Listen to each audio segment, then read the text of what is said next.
students, welcome to Magnet Brains. This is Tazmeen Pathan, your science educator for class 9th and for class 10.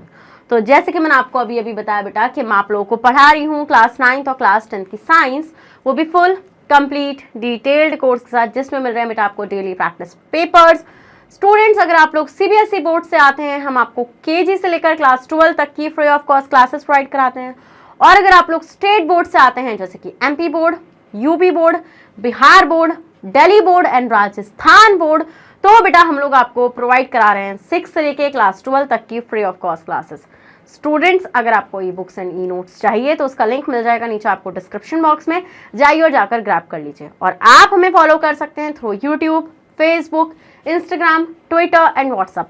इन सब के through बेटा आप हमें जल्दी से फॉलो भी कर लीजिए, क्योंकि आपको पता है बेटा Magnet Brains is the only platform in India way you can access high quality content, वो भी बिल्कुल फ्री ऑफ कॉस्ट। सो भाई विदाउट एनी फर्दर डिले शुरू कर रहे हैं आज का हमारा अमेजिंग सा धमाकेदार लेक्चर बेटा, जिसके अंदर हम लोग डिस्कस करने जा रहे हैं 2014 का previous year question paper and this is the last session of previous year question paper. तो भाई ये लास्ट सेशन आपका रहेगा, क्योंकि इसके बाद बेटा मैंने आपके पूरे के पूरे 10 ईयर्स के previous year question paper solve करा दिए होंगे। तो इसी बात पर आप रेड हार्ट चमकाइए बेटा और सेशन को भी लाइक कर दीजिए। तो आइए बेटा शुरू करते हैं हमारे इस अमेजिंग से सेशन को। तो हम लोग सेट 1 सॉल्व करने जा रहे हैं। ये बात आपको पता ही है कि 4 सेट होते हैं, उसमें से सारे सेट में नंबर ऑफ क्वेश्चंस आपके सेम रहते हैं, सिर्फ इन्होंने क्वेश्चन को ऊपर नीचे कर रखा होता है, जिससे कि एक स्टूडेंट चीटिंग ना कर पाए। ठीक है, चलिए।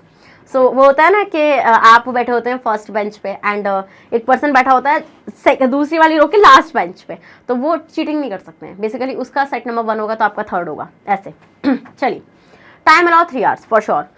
Read the following instructions carefully and follow them. ठीक है। So the question paper comprises 2 sections. वही चीज़ है बेटा, वही एज इट इज जो चलता आ रहा है कि भाई क्वेश्चन पेपर में आपके 2 सेक्शंस हैं, ए एंड बी। क्या बेटा, आपके ए एंड बी हैं, 2 सेक्शंस हैं, A and B. And all questions are compulsory. All questions of section A बेटा, जो भी क्वेश्चंस है सेक्शन ए के एंड सेक्शन बी के, वो आपको सेपरेटली अटेम्प्ट करने हैं।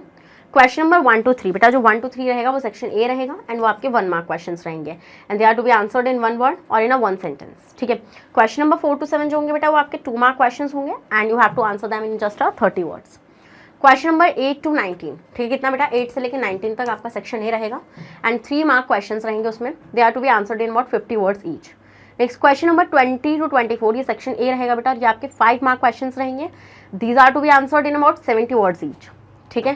क्वेश्चन नंबर 25 to 42, ये आपका सेक्शन बी रहेगा बेटा एंड ये मल्टीपल चॉइस क्वेश्चन रहेगा based on practical skills. Each question is a 1 mark question and you are to select most appropriate response out of the 4 provided to you. देखो आप देखो, आपने यहाँ पे इनका आपने एक चेंज देखा होगा, पहले में ये क्या कर रहे थे, पहले में सेक्शन बी को स्टार्ट कर रहे थे मल्टीपल चॉइस क्वेश्चन, बट इस बार ये वापस से स्टार्ट कर रहे हैं। बट पिछली बार इन्होंने कुछ केस बेस्ड स्टडी क्वेश्चन भी दे रखे थे 2015 वाले क्वेश्चन पेपर में, बट इसमें इन्होंने डायरेक्टली सीधा उठा के सारे एमसीक्यूज भर दिए। चलो, कोई दिक्कत नहीं है, हमें तो करने से मतलब है, हम तो सॉल्व करेंगे। चलिए ma'am, list any 2 properties of the element belonging to the first group of the modern periodic table. ठीक है, आपको 2 प्रॉपर्टीज बतानी है बेटा एलिमेंट की जो बिलोंग कर रहा है फर्स्ट ग्रुप से of the modern periodic table. ठीक है, तो आपको पता है बेटा उसकी वैलेंसी होगी 1। देखो, element of first group have a valence electron 1 each in their atom, all the elements of group 1 have the same valency of 1। ठीक है, यस मैम, सबकी वैलेंसी क्या होने वाली है बेटा, आपकी 1 ही होने वाली है और उनके वैलेंस इलेक्ट्रॉन भी कितने होंगे, 1 होंगे, तो 2 प्रॉपर्टीज होंगी आपके यहाँ से। यस मैम, जैसे कि मान लीजिए एग्जांपल ले लेते हैं बेटा हम लोग यहाँ पे। मान लो मैं बात करती हूँ बेटा सोडियम की। किसकी बात कर रही हूँ बेटा, मैं सोडियम की बात कर रही हूँ। सोडियम का जो एटॉमिक नंबर होता है बेटा वो कितना हो जाएगा आपका, 11 हो जाएगा। तो इसकी इलेक्ट्रॉनिक कॉन्फिगरेशन कितनी हो जाएगी बेटा, इसकी इलेक्ट्रॉनिक कॉन्फिगरेशन हो जाएगी 2, 8, 1। तो इसके पास आउटर मोस्ट शेल में एक ही इलेक्ट्रॉन प्रेजेंट है। यस मैम, तो एक ही इसके पास क्या हो जाएगा, वैलेंस इलेक्ट्रॉन हो जाएगा।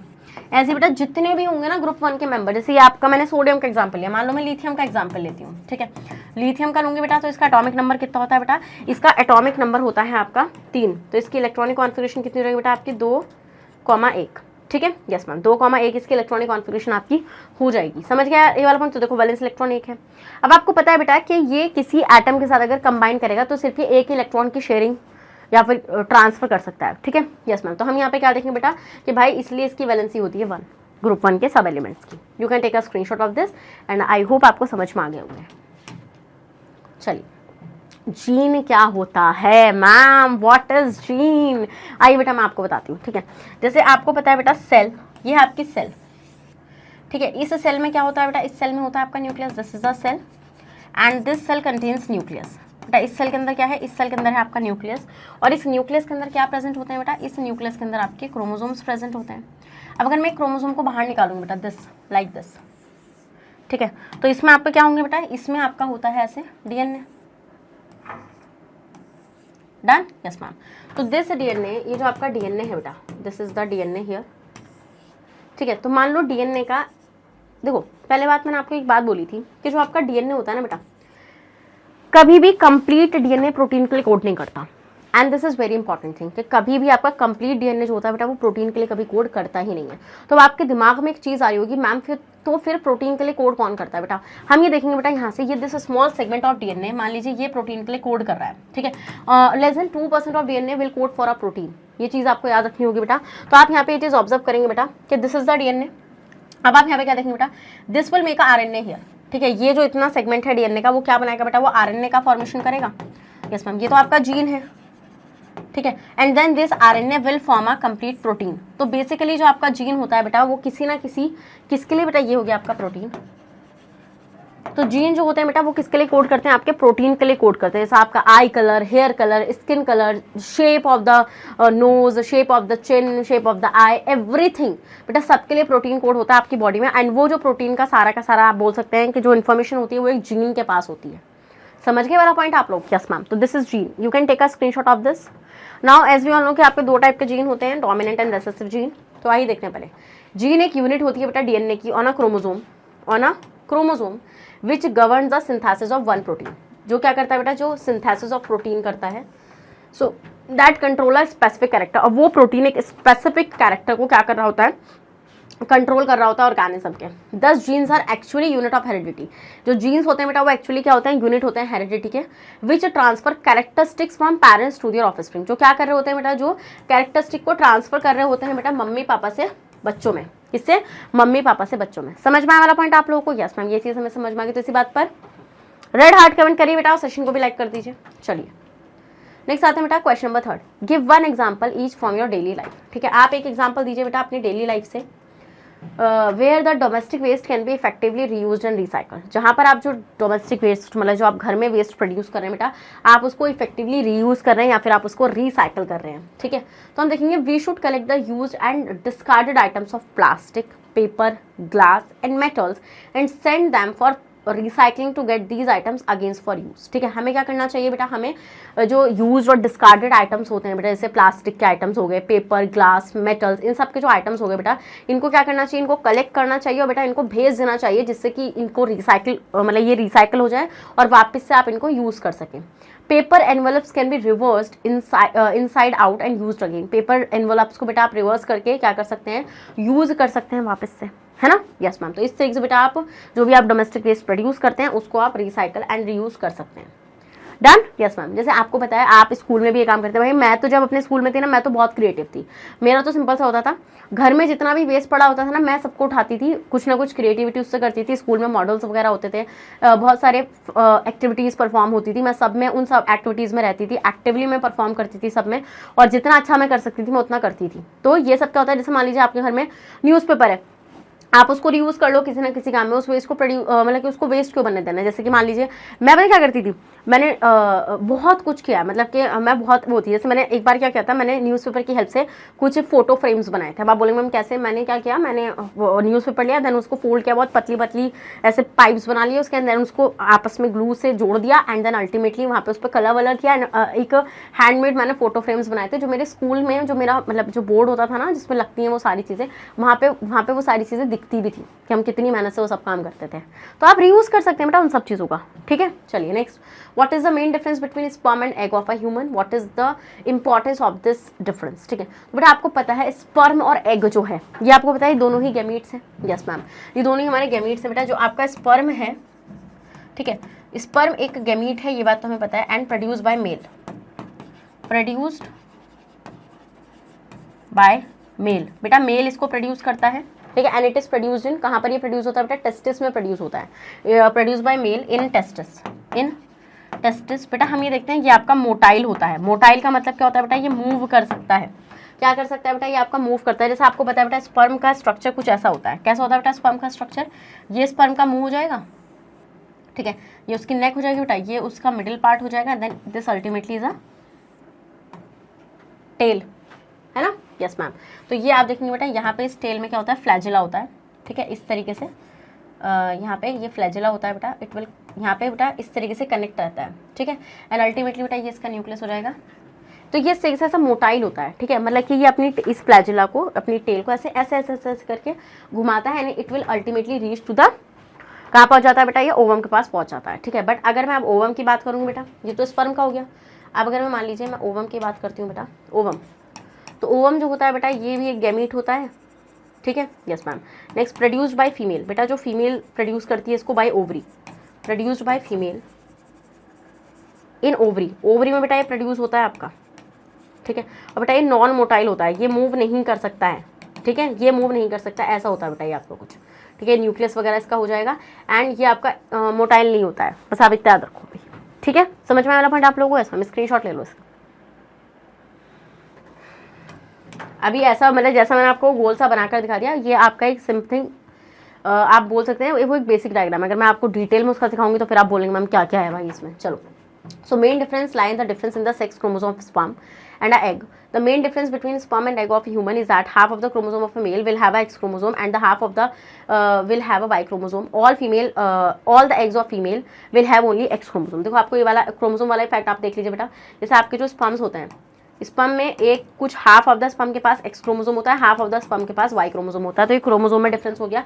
बट जो आपके ओवम होते हैं बेटा, ओवम में सब ओवम के पास क्या होता है बेटा, आपका एक्स क्रोमोसोम ही होता है, ठीक है। Yes ma'am. इंपॉर्टेंस क्या हो जाएगी बेटा, इंपॉर्टेंस ये, if the father contribute x sex chromosome, बेटा ये बोल रहे हैं write the importance of this difference, जो आप डिफरेंस यहाँ पे बता रहे हैं। सो बेसिकली यहाँ पे आपने क्रोमोसोम वाला डिफरेंस बताया, तो भाई जो इंपॉर्टेंस होती है, मान लीजिए आपका फादर है, तो फादर ने एक्स क्रोमोसोम को कॉन्ट्रीब्यूट किया, ठीक है, मतलब उन्होंने जो स्पर्म, उनका जो स्पर्म है वो स्पर्म एक्स क्रोमोसोम है, मदर का तो होगा एक्स वाला, तो जब ये आपस में मीट करेंगे बेटा, तो यहाँ से आपको क्या मिलेगी बेटा, गर्ल मिलेगी। At a fertilization through his sperm the baby born will be a girl, ठीक है। और ऑन द अदर हैंड अगर फादर वाई क्रोमोसोम को क्या करते हैं बेटा, आपके फादर अगर आपके वाई क्रोमोसोम को कॉन्ट्रीब्यूट करते हैं बेटा, तो माँ के पास तो एक्स ही है, तो बेसिकली यहाँ से आपको बॉय होगा, ठीक है। So on the other hand if the father contribute a Y sex chromosome at a fertilization through his sperm then the baby born will be a boy, ठीक है, बेबी बॉर्न क्या होगा, बॉय होगा, therefore the sperm determine the sex of the child. तो इसी तरीके से हम लोग क्या देखते हैं बेटा, इसी तरीके से हम लोग ये चीज़ ऑब्जर्व करते हैं कि जो आपका स्पर्म होता है वो क्या डिसाइड करता है बेटा, बच्चे के सेक्स को डिसाइड करता है। समझ गए? बिल्कुल मैम। चलिए क्वेश्चन नंबर 5। तो क्वेश्चन नंबर 5 क्या कह रहा है, list 2 possible ways in which a concave mirror, concave mirror जो होता है स्टूडेंट आपका, can produce a magnified image. आप बताइए कौन से वे में कि जो आपका कॉन्केव मिरर है वो मैग्नीफाइड इमेज का फॉर्मेशन करेगा if an object is placed in front of it, अगर ऑब्जेक्ट उसके सामने रखी हुई है। State the difference if any between the 2 images, और आप बताइए कि क्या इन इमेजेस में कोई डिफरेंस है। तो आइए स्टूडेंट मैं आपको बताती हूँ कि कौन से केस में आपका कॉन्केव मिरर जो है वो कैसी इमेज बनाएगा, मैग्नीफाइड इमेज बनाएगा। एक बहुत देखो ये आपका कॉन्केव मिरर है, yes ma'am, this is the concave mirror. तो आप लोगों को पता है स्टूडेंट यहाँ पर ये क्या हो जाएगा, this is the pole, this is the focus and this is the centre of curvature. तो सबको पता है स्टूडेंट कि जब भी ऑब्जेक्ट आपका पोल एंड फोकस के बीच में होता है, ठीक है, तो मान लीजिए ये आपका पोल एंड फोकस के बीच में ऑब्जेक्ट है एंड यहाँ से ये रेज कैसी गई है, पैरेलल गई है। अगर ये पैरेलल गई है स्टूडेंट तो it will pass through the focus, yes ma'am. अगर मान लीजिए स्टूडेंट यहाँ से जब ये रेज आपकी निकलेंगी, ठीक है, तो ये रिफ्लेक्ट करेंगे आपके यहाँ पे इस तरीके से, तो जब ये रिफ्लेक्ट करेंगे स्टूडेंट तो ये कहाँ से पास हो जाएंगे आपकी, मान लीजिए अगर ये सेंटर ऑफ कर्वेचर से पास होती है तो ये जैसे रिफ्लेक्ट करेंगे स्टूडेंट ये वैसे ही वापस आ जाएंगी, है ना। समझ में आता है वाला पॉइंट आप लोग को? यस मैम, ये चीज़ हम लोग को समझ में आती है। तो हम लोग यहाँ पे ये चीज़ ऑब्जर्व करेंगे कि आपकी इमेजेस यहाँ, आपकी जो रेज हैं वो यहाँ पर तो मिलने नहीं वाली, वो कहाँ मिलेंगी स्टूडेंट, वो आपकी मिल जाएंगी मिरर के पीछे। कहाँ मिलेंगी स्टूडेंट, वो मिरर के पीछे मिलेंगे, और ऑब्जेक्ट की जो इमेज है, मतलब जो इमेज बनेगी वो मिरर के पीछे बनेगी। तो कैसी इमेज होगी स्टूडेंट, ये होगी आपकी वर्चुअल इमेज, और एनलार्ज इमेज होगी, मतलब कि होगी आपकी मैग्नीफाइड इमेज। बट ये कैसी होगी स्टूडेंट, ये होगी आपकी कैसी, मैग्नीफाइड इमेज, वर्चुअल इमेज होगी। और कैसी होगी स्टूडेंट, इरेक्ट इमेज होगी। कैसी होगी, इरेक्ट, सीधी बनेगी, वर्चुअल बनेगी, और कैसी होगी आपकी, मैग्नीफाइड इमेज होगी। कैसी होगी, मैग्नीफाइड इमेज होगी। समझ में आया इतना पॉइंट आप लोगों को? यस मैम, ये चीज़ हम लोगों को समझ में आ गई। उसके बाद स्टूडेंट हम लोग देखेंगे दूसरा केस आपका क्या हो जाएगा कि ये आपका कॉन्केव मिरर है ना, this is the pole, this is the focus and this is the centre of curvature.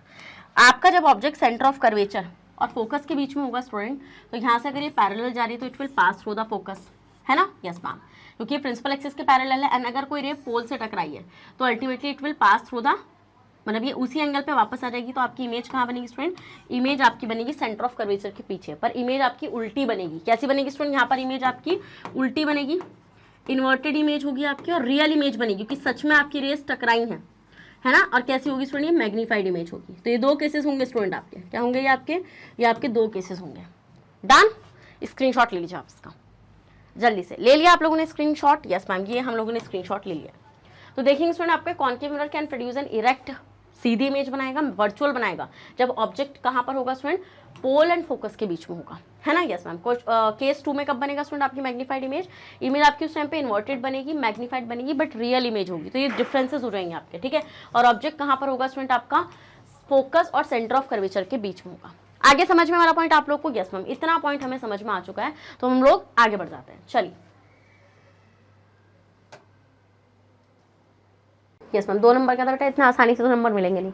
What are decomposers, decomposers क्या होते हैं बेटा, list 2 important roles they play in the environment. आपको 2 इंपॉर्टेंट रोल्स बताने हैं बेटा जो ये एनवायरमेंट में प्ले करते हैं, ठीक है। तो अगर मैं डीकम्पोजर्स की बात करूँगी तो आपको पता है बेटा डीकम्पोजर्स बहुत ही इंपॉर्टेंट रोल को प्ले करते हैं, क्योंकि अगर कोई ऑर्गेनिज्म बेटा अर्थ पर मर जाएगा तो बेसिकली अगर डीकम्पोजर्स आपके अवेलेबल नहीं होंगे बेटा तो उनकी डेड बॉडी की चट्टान लग जाएगी अर्थ पर, एंड इतनी बुरी स्मेल आएगी ना, आदमी स्मेल से मर जाएगा। सो भाई डीकम्पोजर्स क्या होते हैं बेटा, जो डीकम्पोज करेंगे उन डेड ऑर्गेनिजम्स को। सो डीकम्पोजर्स जो होते हैं ये माइक्रो ऑर्गेनिजम्स होते हैं बेटा, that break down complex organic substance. जो क्या करते हैं बेटा, जो कॉम्प्लेक्स ऑर्गेनिक सब्सटेंस को, जैसे कॉम्प्लेक्स ऑर्गेनिक सब्सटेंस में आप क्या देखेंगे बेटा, that breaks down complex organic substance, मतलब कि dead remain and waste product of organism into simpler inorganic substance. किसमें, सिंपल इनऑर्गेनिक सब्सटेंस में, that go into the soil and are used up once more by plant. जो कहाँ पर जाएंगे बेटा, जो सॉइल में जाएंगे, और सॉइल में जाने के बाद बेटा प्लांट क्या करेंगे, प्लांट उनको रीयूज कर लेंगे, है ना। Decomposers play an important role in the cycling of a material in the biosphere. बेटा जो डीकम्पोजर्स होते हैं बेटा वो न्यूट्रिएंट रिसाइकलिंग में, मिनरल रिसाइकलिंग में बहुत ज़्यादा हेल्प करते हैं बेटा आपकी। Next, by decomposing dead bodies of plant and animal. बेटा dead plant and animal body को ये डीकम्पोज करते हैं एंड इन्वायरमेंट को क्या करते हैं बेटा आपका, क्लीन करते हैं। एग्जाम्पल जैसे bacteria and fungi are examples of decomposers. ये क्या होते हैं बेटा, ये आपके बैक्टीरिया एंड फंजाई क्या हो जाएंगे, आपके डीकम्पोजर्स के एग्जाम्पल हो जाएंगे। समझ में आया वाला पॉइंट या नहीं आया, समझ। देखिए जब डीकम्पोजर्स जो होते हैं बेटा बॉडी को जब ये डीकम्पोज करेंगे तो हम वहाँ पे क्या चीज़ ऑब्जर्व करेंगे, हम लोग वहाँ पे यही चीज़ ऑब्जर्व करेंगे कि भाई ये बेसिकली उसको इतना तोड़ देंगे कि अल्टीमेटली उसमें से जो मिनरल्स निकलेंगे वो मिनरल प्लांट एब्जॉर्ब कर लेगा। तो बेसिकली इस तरीके से मिनरल रिसाइकलिंग भी तो हो रही है, क्योंकि आपको पता है बेटा प्लांट के लिए मिनरल्स बहुत ज़्यादा ज़रूरी है ना। और अल्टीमेटली प्रोड्यूसर तो वही है, अगर वो नहीं खाना बना पाएगा तो हमें क्या मिल जाएगा, हमें कुछ नहीं मिलेगा। नेक्स्ट आता है बेटा आपका क्वेश्चन नंबर 7। देखते हैं क्वेश्चन नंबर 7 हमसे क्या कह रहा है बेटा, why is sustainable management of natural resources necessary. बेटा जो सस्टेनेबल मैनेजमेंट होता है नेचुरल रिसोर्सेज का वो क्यों ज़रूरी होता है, क्यों नेसेसरी होता है। आउट ऑफ द 2 मैथड्स, बेटा 2 मैथड्स में से reuse and recycle, which one would you suggest to practise and why. कौन से मैथड को आप मतलब कि रेकमेंड करेंगे, प्रैक्टिस करेंगे और क्यों करेंगे, ठीक है। तो देखिए sustainable management of natural resources का मतलब क्या होता है, देखिए आप सस्टेनेबल मैनेजमेंट से क्या समझते हैं। सस्टेनेबल मैनेजमेंट का मतलब होता है बेटा कि आप खुद भी उन चीज़ों का इस्तेमाल कर रहे हैं बेटा और फ्यूचर नीड्स का भी ध्यान रख रहे हैं, ठीक है। मतलब कि आपने कोई नेचुरल रिसोर्स यूज़ किया, मान लो आप यूज़ कर रहे हो वाटर, ठीक है, water is a natural resource, आप पानी का इस्तेमाल करो। क्या बेटा आप इतना पानी का इस्तेमाल कर दोगे कि आपके जो बच्चे होंगे उनको पानी ना मिले, क्या आप ये चाहते हैं, नहीं। आप क्या चाहते हैं, आप ऐसा काम कर रहे हैं कि आप खुद भी पानी का इस्तेमाल कर रहे हैं और आप पानी का इस तरीके से इस्तेमाल कर रहे हैं बेटा कि आपके जो जनरेशन आएगी, अगली जो जनरेशन होगी उसको भी पानी मिल पाए, है ना। This is called sustainable management of natural resource. So now one of the 2 out of the 2 method, 2 method में से रीयूज एंड रिसाइकल में से बेटा आप किसको सजेस्ट करेंगे और प्रैक्टिस करेंगे। तो देखिए हम लोग देखते हैं बेटा sustainable management takes place the concepts from sustainability and synthesizes them with the concept of management. Sustainability has 3 branches, बेटा इसकी 3 ब्रांचेस होती हैं, the environment, the need of present and the future generation। भाई environment को देखो कि natural resource है या नहीं आपके पास, देन आपकी खुद की नीड, आपकी प्रेजेंट नीड कितनी है, एंड देन आप फ्यूचर जनरेशन की नीड का भी ख्याल रखो, and the economy. Using 3 branches it creates the ability to keep a system running indefinitely without depleting resources. अगर आप इन 3 ब्रांचेस को ध्यान में रखेंगे बेटा तो बिल्कुल भी आपका जो सिस्टम है वो चलता हुआ नहीं बिगड़ेगा, एंड अल्टीमेटली आप बिना डिप्लीशन के ही चीज़ों को अच्छे से यूज़ कर लेंगे। Maintaining economic viability and also nourishing the needs of the present and the future generation. From this definition, sustainable management has been created to be defined as the application of sustainable practices in the categories of business, agriculture, society, environment, and personal life by managing them in a way that will benefit current generations and future generations। जो मैंने आपको बताया वही इन्होंने उसको paragraph में भर दिया है। Next, sustainable management is needed. बेटा सस्टेनेबल मैनेजमेंट की बहुत ज़्यादा ज़रूरत है, क्योंकि it is an important part of the ability of successfully maintain the quality of a life on our planet. Sustainable management can be applied to all aspects of our life. Recycling is a process. बेटा recycling ऐसा process होता है to change a waste material into a new products. Basically recycle का मतलब क्या होता है, आपने जो भी प्रोडक्ट यूज़ किया उससे एक वेस्ट क्रिएट हुआ, आपने उसी वेस्ट को वापस से यूज़ किया बेटा कहीं ना कहीं, ठीक है, to prevent waste of potentially useful materials. Reuse, reduce the consumption of fresh raw materials, reduce energy uses, reduce air pollution and water pollution by reducing the need for conventional waste disposal and lower greenhouse gases emission as compared to the plastic production. Recycling is a key component of modern waste reduction. बेटा recycling एक key component है बेटा, जिससे कि आपका जो modern waste produce हो रहा है बेटा उसको कम से कम produce करा जा सके, and is the third component of the reduce, reuse and recycle. और ये third component होता है बेटा, 3R टेक्निक होती है ना, उसमें से third component होता है recycle वाला, ठीक है, यस मैम। वेस्ट हायरार्की, चलिए, सो रीयूज, रीयूज क्या होता है बेटा, रीयूज एक बेटर, रीयूज जो है बेटा वो बेटर है रिसाइकलिंग से, ठीक है, reuse is better than recycling since it takes both energy and resources to recycle material.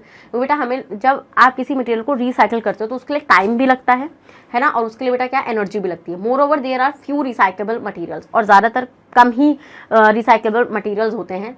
It promotes stuff over and over and also eco sustainable. Reuse is best practice, reuse ज़्यादा best practice होती है बेटा।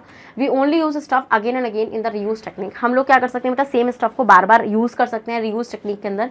We can reverse and use used envelopes again rather than throw away. The plastic bottles we buy different food products like jam and pickles can be used in the kitchen to store items. Correct. बेटा आप देखते हैं कि जो आपके plastic containers होते हैं, आप उनको बार बार खरीदने से बेटर आपने प्लास्टिक कंटेनर खरीदा, आप बेटा मार्केट से जो आप चीज़ें लेकर आते हैं आप उन्हीं में रीस्टॉक करते जाएं। तो इससे क्या होगा बेटा, अब मान लीजिए आपके घर बेटा आपने पानी से सब्जियां धोई एंड सब्जी धोने के बाद बेटा वो पानी आपको लगा वो गंदा हो गया, आपने फेंक दिया, नहीं उसको फेंको मत, उसको रीयूज़ करो। कहाँ पर रीयूज़ कर सकते हो बेटा, आप उसको रीयूज़ कर सकते हो बेटा, आप उनको प्लांट्स के लिए वाटरिंग में हेल्प कर लो, ठीक है, वाटरिंग कर लो, ठीक है, तो उससे क्या होगा बेटा आपका वो जो पानी था वो रीयूज हो गया कहीं पर, तो विच इज बेटर। ओके, चलिए, okay, so next we will move to the next question, what is homologous series of carbon compounds. तो भाई कार्बन कंपाउंड से क्वेश्चन है, होमोलोगस सीरीज क्या होती है। तो आपको ये चीज़ अच्छे से पता है बेटा, जो आपकी होमोलोगस सीरीज होती है, होमोलोगस सीरीज, बेटा अगर मैं होमोलोगस सीरीज की बात करूँ तो होमोलोगस सीरीज एक ऐसी सीरीज है बेटा जिसमें हम लोग देखते हैं कि जो आपके ग्रुप मतलब कि जो आपका देखो होमोलोगस सीरीज में कुछ मेंबर्स आते हैं, वो मेंबर्स जो होते हैं बेटा वो सिमिलर प्रॉपर्टीज़ को शेयर कर रहे होते हैं। क्या करते हैं बेटा, उनकी सिमिलर केमिकल प्रॉपर्टीज़ होती हैं, सिमिलर केमिकल प्रॉपर्टीज़ बेटा उनकी होती हैं, ठीक है, और बेटा वो CH2 ग्रुप से डिफर करते हैं, differ by CH2 group, differ by CH2 group. बेटा वो किससे डिफर करते हैं, वो आपके CH2 ग्रुप से डिफर करते हैं, ठीक है। एंड यहाँ पे हम देखते हैं बेटा इनका जो मेंबर्स होते हैं ना बेटा, इनका जर्नल केमिकल फॉर्मूला होता है, मतलब कि इनका एक जर्नल फॉर्मूला होता है,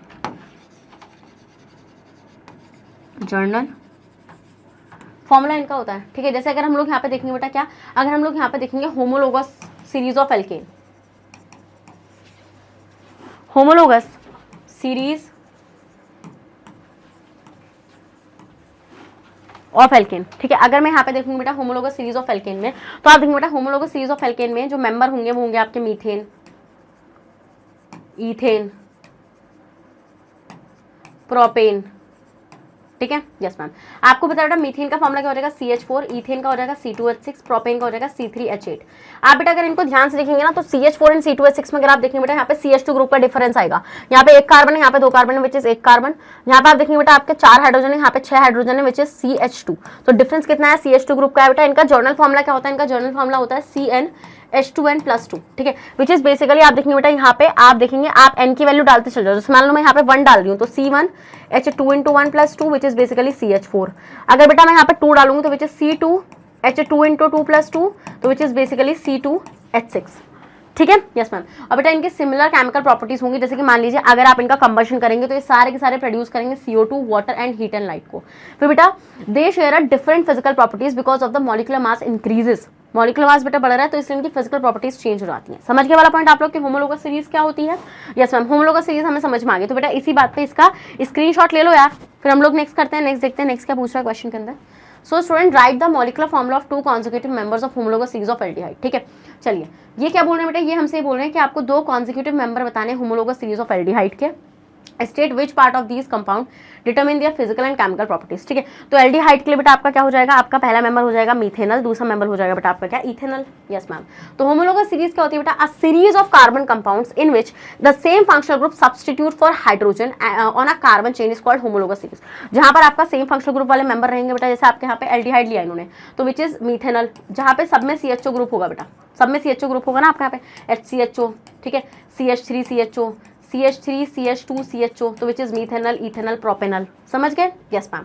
there is a difference bias of CH2 in the molecular formula of the 2 nearest compound of a homologous series. Each such series has same journal molecular formula and has a journal scientific name. There is a difference of 14 ग्राम। बेटा 14 ग्राम का क्या होता है बेटा, unified मास का difference होता है इनके मॉलिकुलर मासेस में। ठीक है, member of homologous series of aldehyde पहला हो जाएगा बेटा आपका क्या, HCHO which is methanal, next ethanal, third हो जाएगा बेटा आपका क्या, propanal. Carbon chain attach to aldehyde group determine the physical property. बेटा जो कार्बन चेन जिस एल्डिहाइड ग्रुप से होगी अटैच बेटा, वो फिजिकल प्रॉपर्टी को डिटरमिन करेगी।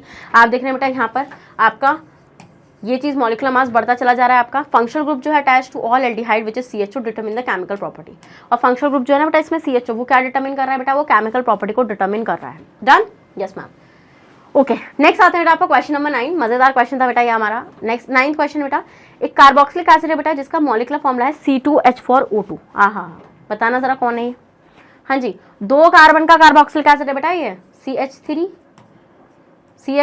और यहाँ पे क्या हो जाएगा बेटा आपका COH। यस मैम, कितने हो जाएंगे आपके यहाँ पे CH3 COH। ठीक है, तो 4 हाइड्रोजन और आपके 2 कार्बन 2 ऑक्सीजन। ये क्या है बेटा, ये है आपका इथेनॉइक एसिड। ये क्या आ गया वापस, ये क्या है बेटा, ये है आपका ethanoic acid reacts with an alcohol. बेटा किससे रिएक्ट कर रहा है, ये आपका अल्कोहल से रिएक्ट कर रहा है in presence of acid catalyst. किसकी प्रेजेंस में बेटा, एसिड कैटलिस्ट की प्रेजेंस में, to form a compound X। और क्या बना रहा है बेटा आपका यहाँ से, ये आपका कंपाउंड X बना रहा है। क्या बना रहा है बेटा, ये आपका यहाँ से आपका कंपाउंड X बना रहा है। The alcohol on oxidation with alkaline KMnO4।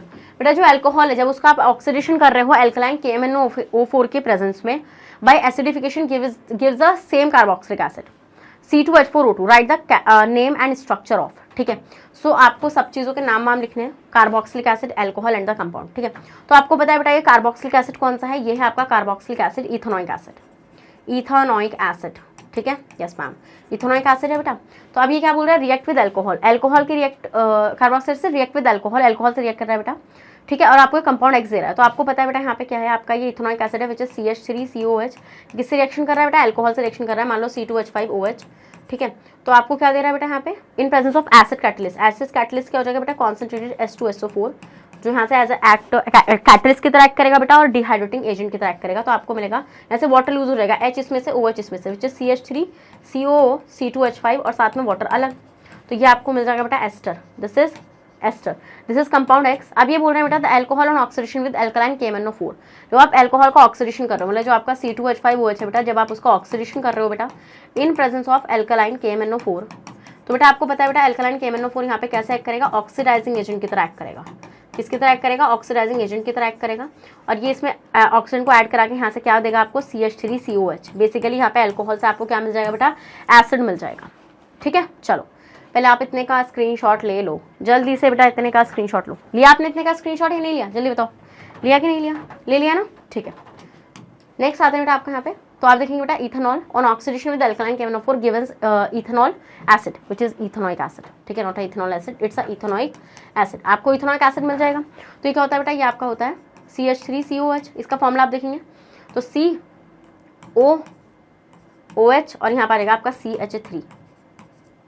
Done? Yes ma'am. Ethanol को आप देखेंगे बेटा, तो इथेनॉल तो आपको पता है इथेनॉल का स्ट्रक्चर कैसे हो जाएगा, विच इज C2H5OH। 2 कार्बन है बेटा आपका यहाँ पे। ठीक है, 5 हाइड्रोजन है और आपका यहाँ पे क्या हो जाएगा OH। Done? Yes ma'am. Compound कौन सा मिलेगा बेटा आपको, इथाइल इथेनोएट मिलेगा विच इज एस्टर। एस्टर में आपको देखेंगे बेटा आपका क्या था, CH3CO CH3 CO। ठीक है, CO आपका COO था ना, तो एक O तो ऐसा रहेगा, एक ऐसा रहेगा C2H5। तो C2H5 2 कार्बन है बेटा और उन पर आपके लगे हुए हाइड्रोजन है।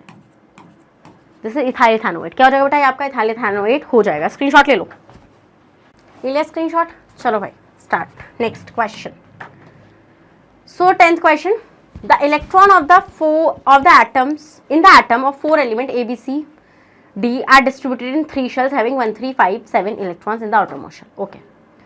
State the period in which these elements can be placed in the modern periodic table. कौन से पीरियड में बेटा आप इसको प्लेस करेंगे?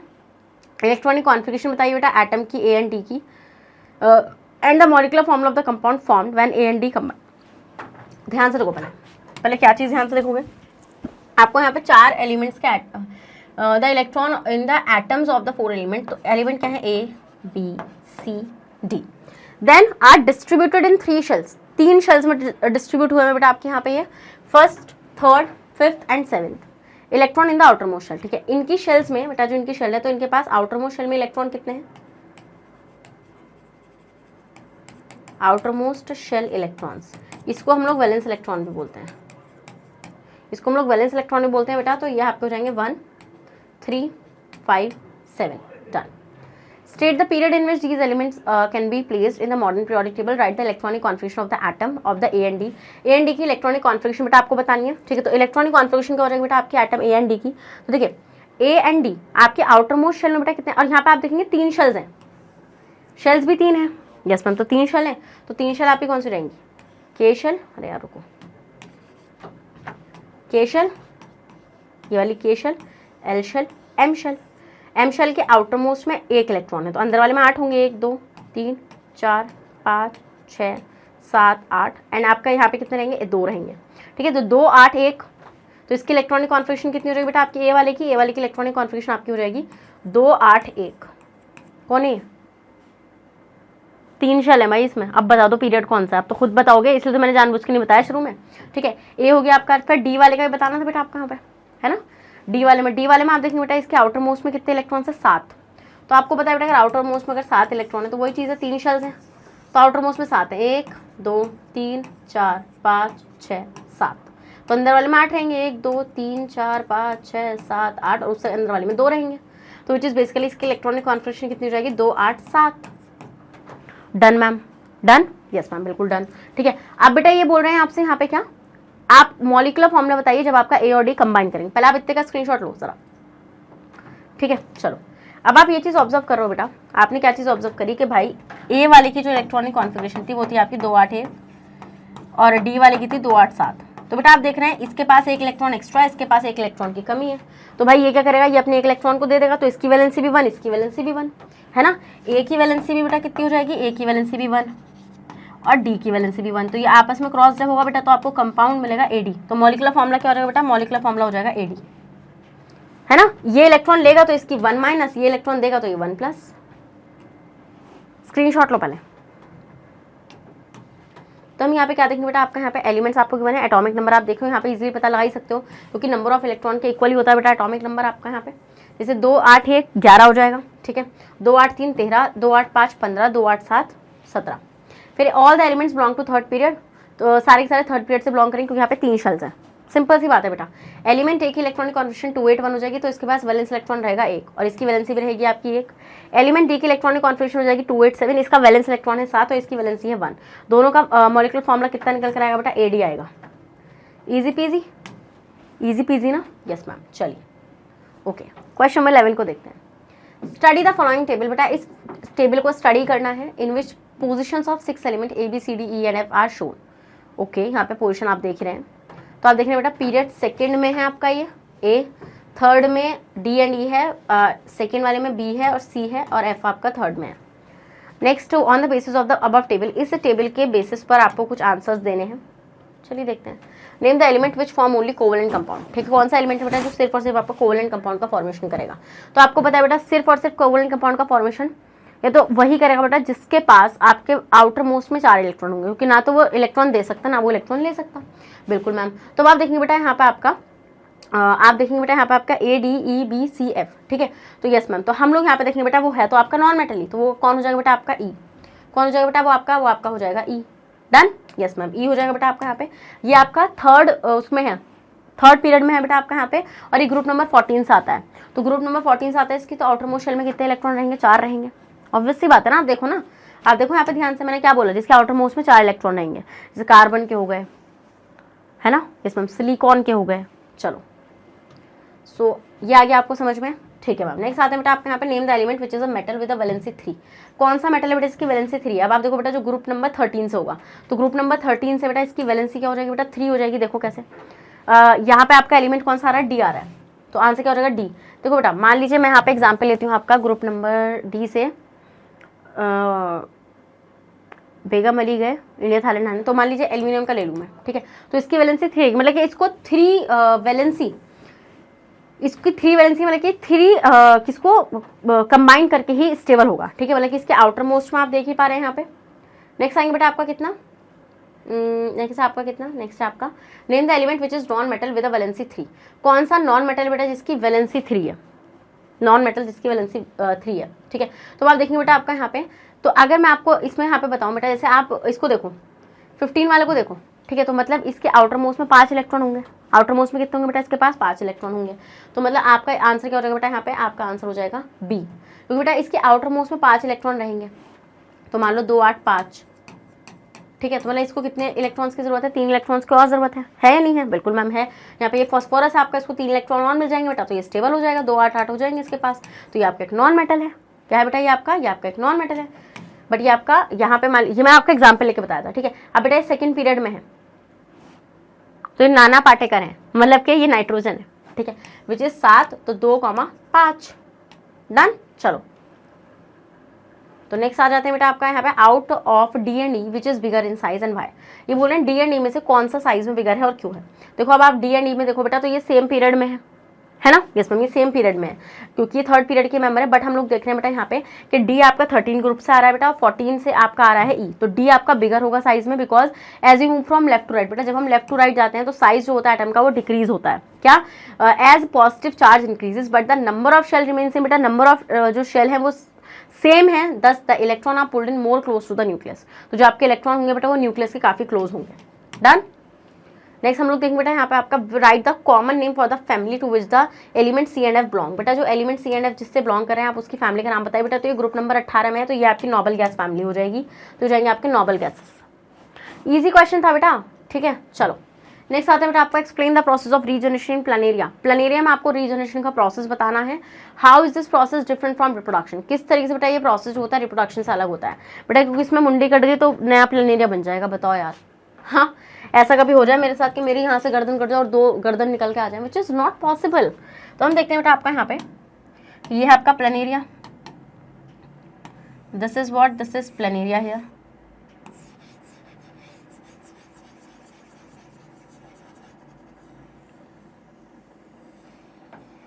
यहाँ पर क्या हो जाएगा, ये हो जाएगा बेटा आपका यहाँ पे प्लानेरिया, ठीक है। सो अब हम देखेंगे बेटा आपका, आपने इसको यहाँ से काट दिया, आपका मन करा कि ऐसे काट दूँ, इवन आप ऐसे भी काट सकते हैं, ये आपकी मर्जी है। बट ये ज़्यादा जी नहीं पाता जब ऐसी मुंडी कटती है इसकी, ऐसे में जी जाएगा बेटा ये अच्छे से। तो अब देखेंगे ये आपके 3 पार्ट्स में टूट गया,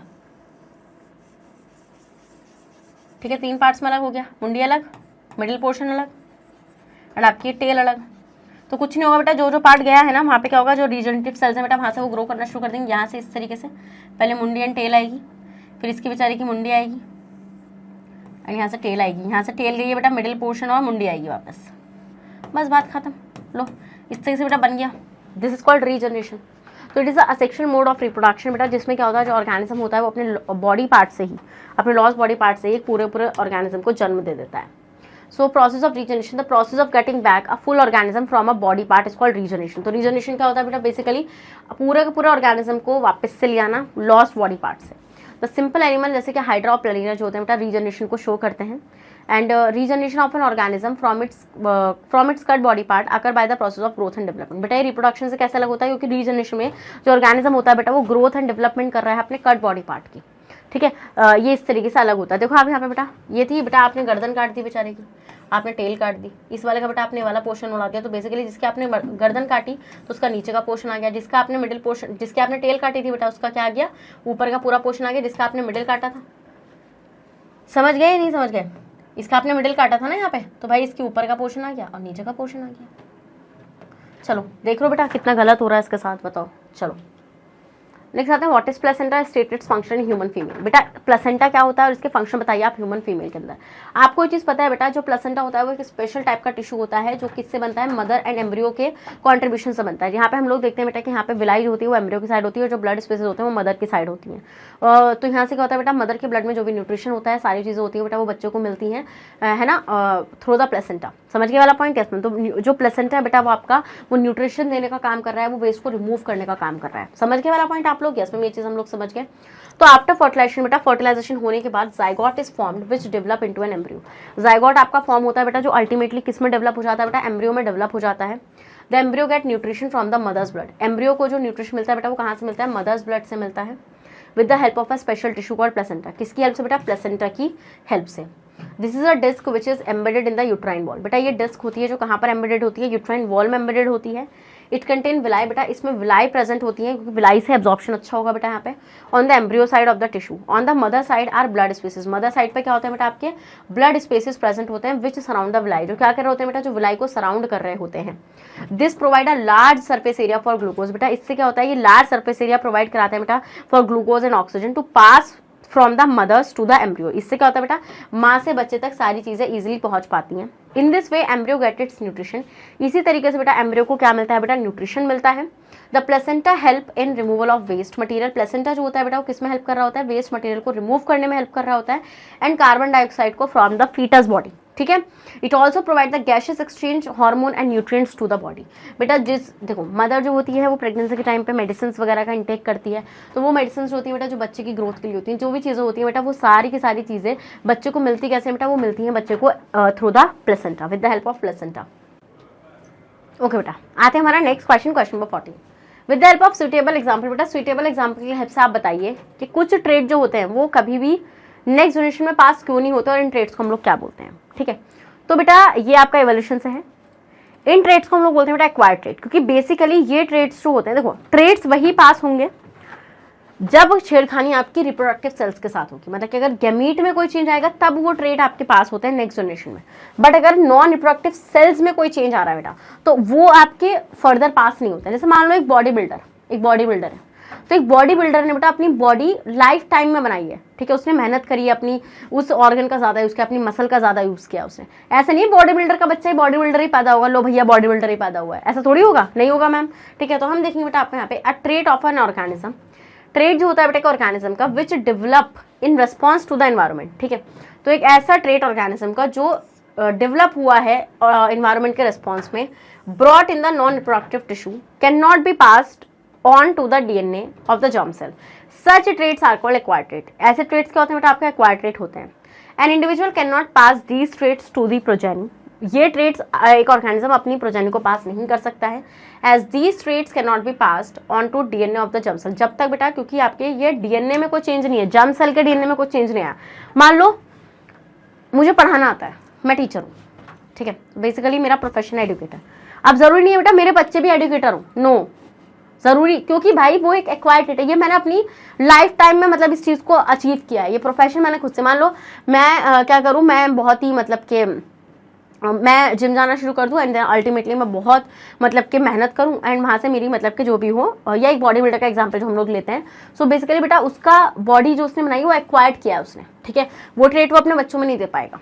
सो एग्जाम्पल जैसे मान लो if a beetle does not get sufficient food for a considerable time, its weight will reduce to the due to starvation. मान लो बोल रहे हैं बेटा एक बीटल है, तो बीटल को खाना नहीं मिला, ठीक है, सही से खाना नहीं मिला बहुत टाइम तक, तो उसका वेट जो है बेटा वो रिड्यूस होने लगा भूख की वजह से। किसकी वजह से बेटा, भूख की वजह से। So low weight is an acquired weight. तो भैया जो लो वेट हुआ है बेटा उसका वो एक एक्वायर्ड वेट है। ठीक है, वो उसके जीन्स में नहीं था, उसके डीएनए में नहीं था। समझने वाला पॉइंट आप लोग इसमें। नेक्स्ट आते हैं बेटा question number 15। A trait may be inherited but not be expressed. ये बोले बेटा ट्रेट जो होगा आपका इनहेरिट हो सकता है बट कभी भी एक्सप्रेस नहीं होगा। मतलब ये नहीं है कभी भी एक्सप्रेस नहीं होगा, इनहेरिट तो हुआ बट एक्सप्रेस नहीं हो सकता। Just this statement, justify this statement with the help of suitable example. Mendel के घरों में चलो और उसकी वो जो कहानी हमने सुनी थी उस कहानियों पे आओ वापस। ठीक है, तो याद है बेटा आपको कुछ, जहां पे मेंडल ने क्या करा था बेटा, मेंडल ने लिया था बेटा टॉल प्लांट और इसका क्रॉस कराया था बेटा उसने शॉर्ट प्लांट से। टॉल प्लांट का क्रॉस उसने किससे कराया था बेटा, आपका ड्वार्फ प्लांट से कराया था। सो बेसिकली ये क्या हो जाएंगे बेटा, ये हो जाएंगे आपके पेरेंटल कॉम्बिनेशन।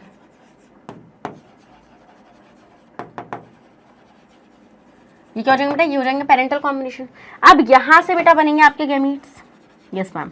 तो जब मेंडल ने ये काम करा तो बेटा यहाँ से आपके ये आपका इसका जीनोटाइप क्या रहेगा बेटा, कैपिटल टी स्मॉल टी। तो यहाँ से बेटा जो गैमीट्स बनेंगे वो सेम टाइप के बनेंगे, सारे के सारे कैपिटल टी, यहाँ से बनेंगे सारे के सारे स्मॉल टी। जब ये आपस में मीट करेंगे बेटा तो आपको मिलेगा capital T and small T. This is the F1 progeny.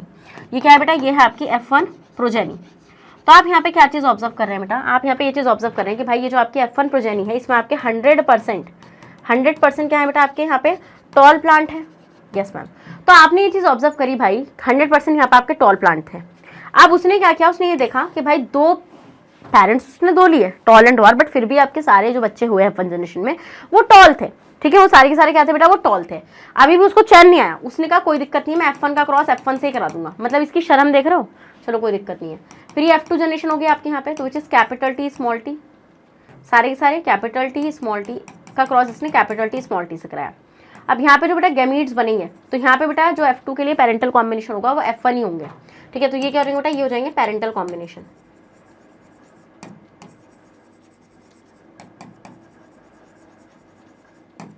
तो हम यहाँ पे क्या देखते हैं बेटा, ये हो गया गैमीट्स। तो गैमीट्स आपके यहाँ पे डिफरेंट टाइप के बनेंगे, capital T and small T, capital T and small T. अब बेसिकली कैपिटल टी से मिलेगा, नेक्स्ट ये कैपिटल टी से स्मॉल टी से मिलेगा, ये कैपिटल टी स्मॉल टी से मिलेगा बेटा, और ये स्मॉल टी से मिलेगा।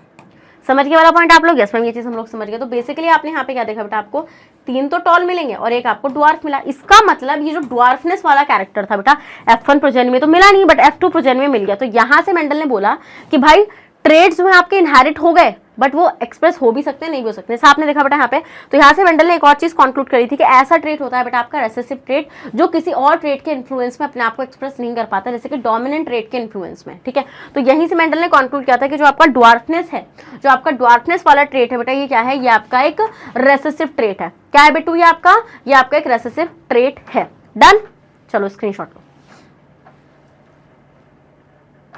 ले लिया। तो हम यहाँ पे क्या देखेंगे बेटा, Mendel crossed pure breed tall plants. बेटा मेंडल ने क्या किया, मेंडल ने प्योर ब्रीड टॉल प्लांट को क्रॉस कराया, किससे, प्योर ब्रीड ड्वार्फ प्लांट से, एंड फाउंड दैट, और उसने देखा कि ओनली टॉल प्लांट्स, क्या बेटा, सिर्फ और सिर्फ आपके टॉल प्लांट्स आपको मिले। क्या मिले, only tall pea plants were produce in the F1 generation. Mendel then cross the tall pea plant of F1 generation. Mendel ने क्या किया बेटा, मेंडल ने F1 जनरेशन को F1 जनरेशन से ही क्रॉस करा दिया। तो उसने देखा बेटा उसको tall plant and dwarf plants भी मिले। ठीक है, इन द रेशियो 3:1। ठीक है, so this experiment shows that, बेटा इस एक्सपेरिमेंट ने ये चीज दिखाई कि the trait of dwarfness had not been lost. बेटा ये जो ड्वार्फनेस वाला ट्रेट था ये लॉस नहीं हुआ था। ठीक है, but it was merely concealed in the F1 generation. ठीक है, बट ये F1 जनरेशन में क्या हो गया था बेटा, आपका कंसील्ड हो गया था, क्योंकि भाई under the influence of dominant trait, a trait may be inherited but may not be expressed. तो यहाँ से हम बोल सकते हैं बेटा कि ट्रेट आपका इनहेरिट तो होगा, बट वो एक्सप्रेस हो भी सकता है और नहीं भी हो सकता है। समझ गए वाला पॉइंट या नहीं समझ गए, जल्दी से बता दो यार। समझ गए तो यार स्क्रीनशॉट भी ले लो और रेड हार्ट भी कमेंट कर दो। चलिए नेक्स्ट, ओके 16 क्वेश्चन। ठीक है भाई, देखते हैं 16 क्वेश्चन क्या कह रहा है हमारा ये प्यारा सा 16 क्वेश्चन।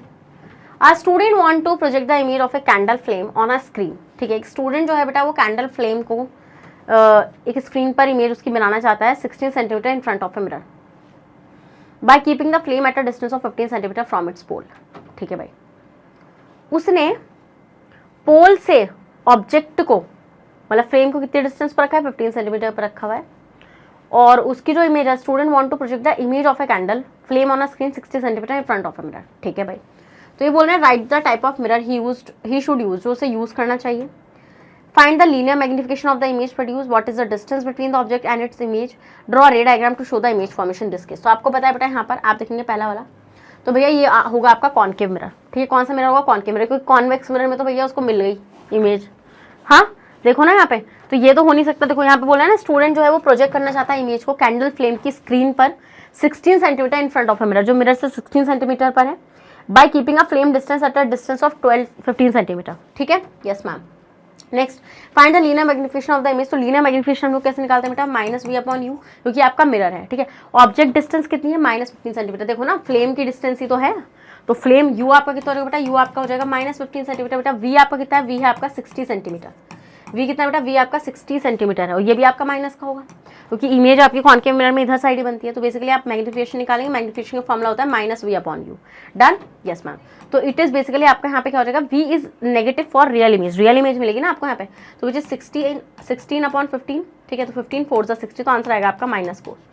कैसे भाई, सिंपल सी बात है, ये माइनस है, ऑलरेडी माइनस रहेगा, माइनस तो माइनस से माइनस कैंसिल, तो -4 सेंटीमीटर आएगा, मतलब -4 आएगा। तो मैग्नीफिकेशन कितना हो जाएगा बेटा, मैग्नीफिकेशन हो जाएगा आपका 4। मैग्नीफिकेशन कितना हो जाएगा बेटा, मैग्नीफिकेशन आपका 4 हो जाएगा। समझ गए वाला पॉइंट आप लोग, समझ गए नहीं समझ गए, यस मैम, ये चीज हम लोग समझ गए। The minus sign in magnification shows that the image formed is real and inverted. बेटा ये जो माइनस साइन है आपका यहाँ पे मैग्नीफिकेशन में, आपको क्या चीज बता रहा है, ये आपको ये चीज बता रहा है कि भाई जो आपकी रियल मतलब जो इमेज है वो कैसी है, रियल है एंड इन्वर्टेड है। कैसी बेटा, वो आपकी रियल इमेज है और इन्वर्टेड इमेज है। समझ में आया वाला पॉइंट आप लोगों को, यस मैम, स्क्रीनशॉट ले लो। फिर वो आपसे क्या पूछा, what is the distance between the object and its image, ठीक है, ऑब्जेक्ट और इमेज के बीच में क्या डिस्टेंस होगी।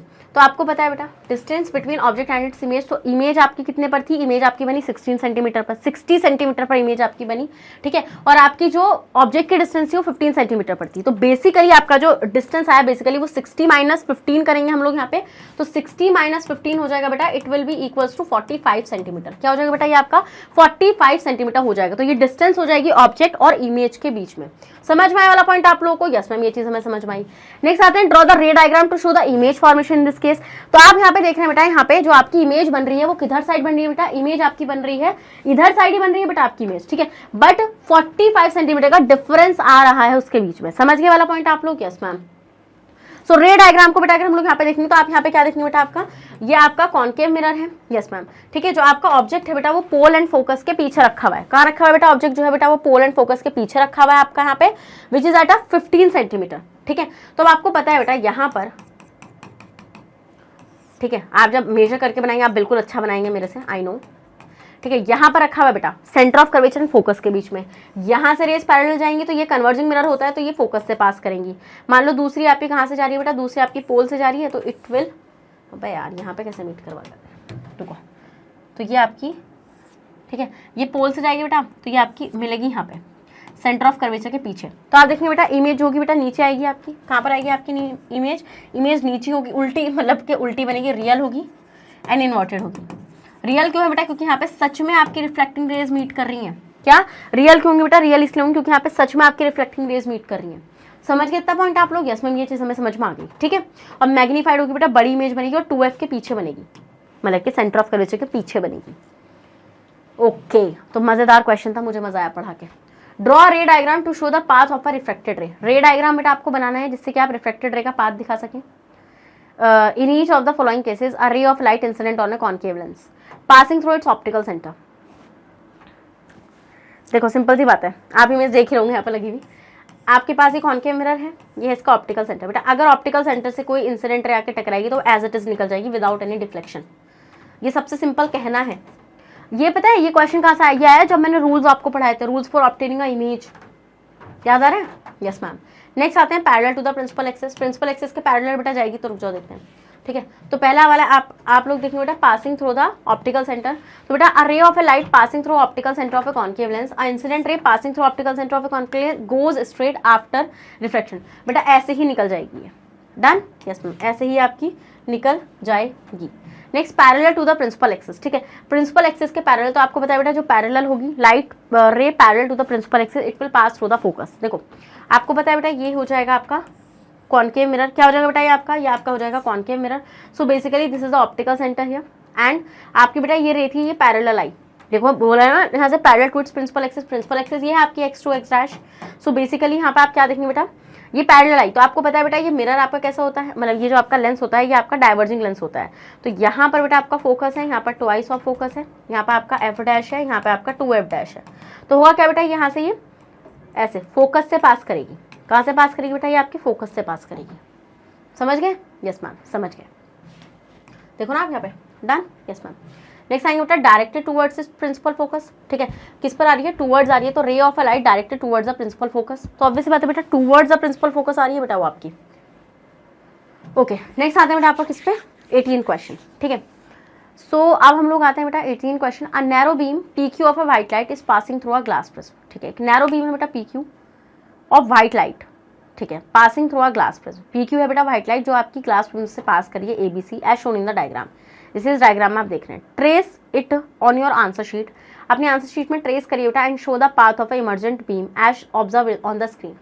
सिंपल सी बात है बेटा, ये रे आ रही है इस तरीके से, this is the incident ray. देन क्या होगा बेटा, आप देखेंगे यहाँ से इस तरीके से रिफ्लेक्शन होगा, ये रिफ्लेक्टेड रे होगी और इस तरीके से इमर्जेंट रे निकलेगी। ठीक है, तो अब यहाँ पे होगा क्या बेटा, हुआ ये देखो, ये नॉर्मल था। ठीक है, यहाँ से ऐसी रिफ्लेक्टेड रे निकली, देन यहाँ पे नॉर्मल रहेगा, ये आपकी इमर्जेंट रे हो गई। This is emergent ray here, this is emergent ray here. तो नेक्स्ट आता है बेटा आपका यहाँ पे write the name and cause of the phenomena observe. बेटा इस फिर ये बोल रहे हैं बेटा show the path of the emergent ray beam as observe on the screen D. बेटा वो आपको स्क्रीन पे दिख जाएगी, तो ये बोल रहे हैं आपको नेम बताना है और कॉज बताना है इस फिनोमेना का। दिस इज कॉल्ड, आप प्रिज्म के थ्रू रिफ्लेक्शन करा रहे हैं बेटा, रिफ्लेक्शन हो रहा है यहाँ पे आपका।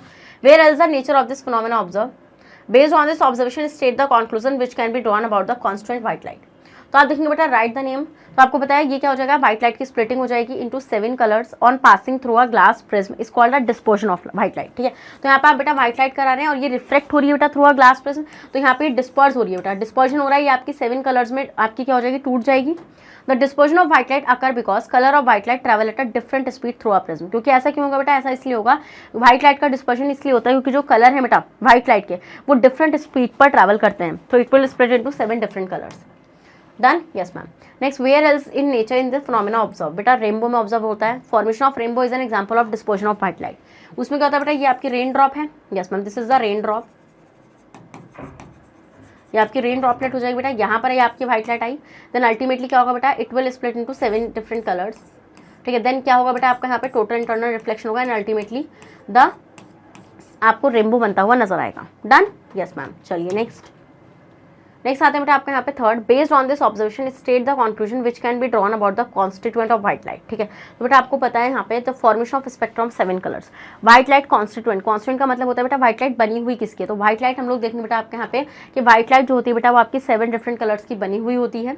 शोज दैट कि white light is made up of light of 7 different colours mix together, that is white is a mixture of 7 colours which is VIBGYOR. ठीक है, which is VIBGYOR, violet, indigo, blue, green, yellow, orange and red. ये बात आपको पता है बेटा, this is the prism we have. Now जब white light, ये आपकी व्हाइट लाइट जब जाएगी बेटा, देन आपका क्या होगा बेटा, it will split into 7 different colours. ठीक है, yes ma'am, and these 7 colours will observe on the screen to you. समझिए वाला point, yes ma'am, this is called dispersion of white light. 19 question, energy flow in a food chain is unidirectional. ये बोले बेटा जो energy flow होता है food chain के अंदर वो आपका यूनिडायरेक्शनल होता है, यूनिडायरेक्शनल मतलब एक ही डायरेक्शन में होता है। जस्टिफाई दिस स्टेटमेंट, इस स्टेटमेंट को जस्टिफाई करिए। Explain how the pesticide enter a food chain and subsequently get into our body.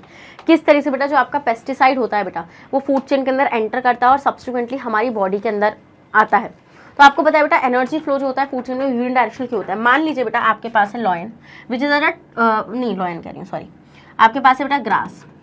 ठीक है, इस ग्रास को खाया बेटा किसने, डियर ने।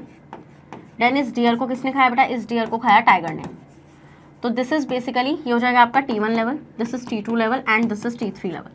Done, yes ma'am, T1, T2 and T3 level. अब हम लोग यहाँ पे क्या देखते हैं, मान लीजिए बेटा ग्रास के पास 10,000 जूल एनर्जी थी, या हाँ चलो 10,000 जूल एनर्जी थी बेटा ग्रास के पास, तो अल्टीमेटली यहाँ से सिर्फ और सिर्फ इसका 10% ही डियर तक जा पाएगा। यस मैम, इसका 10% डियर तक जाएगा, तो 10% का मतलब कितना हो जाएगा बेटा, इसका 10% ऑफ 10,000, 10% ऑफ 10,000 जूल कितना हो जाएगा बेटा आपका 10/100 इंटू 10,000। तो 0 से 2 0 कैंसिल हो जाएंगे, इट विल अब 1000 जूल। ये कितना हो जाएगा बेटा, ये हो जाएगा आपका 1000 जूल। तो सिर्फ डियर को मिलेगी 1000 जूल एनर्जी। इसी तरीके से बेटा जब टाइगर डियर को खाएगा तो बेसिकली डियर की भी सिर्फ 10% एनर्जी टाइगर को मिलेगी, which is basically 10% of 1000 joule, तो विच इज 10/100 इंटू 1000। तो इट इज बेसिकली 2 0 से 2 0 कैंसिल, मतलब इट विल बी 100 जूल। ठीक है, तो यहाँ पे आपकी 100 जूल हो जाएगी। तो इस तरीके से बेटा हम लोग देखते हैं कि जो एनर्जी का फ्लो होता है बेटा वो फूड चेन के अंदर वो कैसा होता है बेटा आपका यूनि डायरेक्शनल होता है। डन, एक तरफ से चलती है एनर्जी। पहले आप इतने का स्क्रीनशॉट लो और जो रिमेनिंग 90% होगी वो उड़ जाएगी। तो हम देखते हैं energy flow in a food chain is unidirectional in the ecosystem, energy flow from one trophic level to the next. Energy flow from producer, producer से एनर्जी फ्लो करती है बेटा कंज्यूमर की तरफ, it does not flow from the last consumer to its previous consumer. ठीक है, and so on. Thus the energy does not flow back from consumer to the producer, so we can say that energy flow in an ecosystem is unidirectional. Uni का मतलब होता है बेटा एक, single direction में आपकी energy flow कर रही है। नेक्स्ट आते हैं बेटा आपका यहाँ पे पेस्टिसाइड की एंट्री से क्या होगा बेटा, आपको पता है पेस्टिसाइड की एंट्री से एक बहुत ही खतरनाक क्या होगा बेटा, बायोमैग्निफिकेशन नाम का एक क्या होगा, आप बोल सकते हैं कि एक फिनोमेना होगा जिससे क्या होगा, एक्यूमुलेशन होगा बेटा केमिकल्स का, पेस्टिसाइड्स का। देखिए entry of pesticides in a food chain, some harmful chemicals जैसे कि pesticides when absorb by the plant. बेटा जब आप पेस्टिसाइड्स होते क्या बेटा, पेस्ट को मारने के लिए जो आप केमिकल्स का इस्तेमाल करते हैं उनको हम लोग बोलते हैं बेटा आपका क्या, पेस्टिसाइड्स। तो हमें देखते हैं बेटा जब ये पेस्टिसाइड्स कौन, प्लांट्स के थ्रू एब्जॉर्ब कर लिए जाते हैं बेटा सॉइल एंड वाटर के थ्रू, तो ये जो होते हैं बेटा प्लांट में एक्यूमुलेट हो जाते हैं, देन जब इसको कोई खाएगा है ना, तो get transfer from first trophic level to the last trophic level of the food chain. All these chemical are non degradable. बेटा ये सारे के सारे नॉन डिग्रेडेबल होते हैं, मतलब कि बायो जो आपके मतलब ये डिग्रेड नहीं हो सकते, खत्म नहीं हो सकते बेसिकली। सो इनका कॉन्सेंट्रेशन जो है वो ऑर्गेनिज्म की बॉडी में एक्यूमुलेट होता जाता है, बढ़ता चला जाता है हर एक ट्रॉपिक लेवल पर प्रोग्रेसिवली।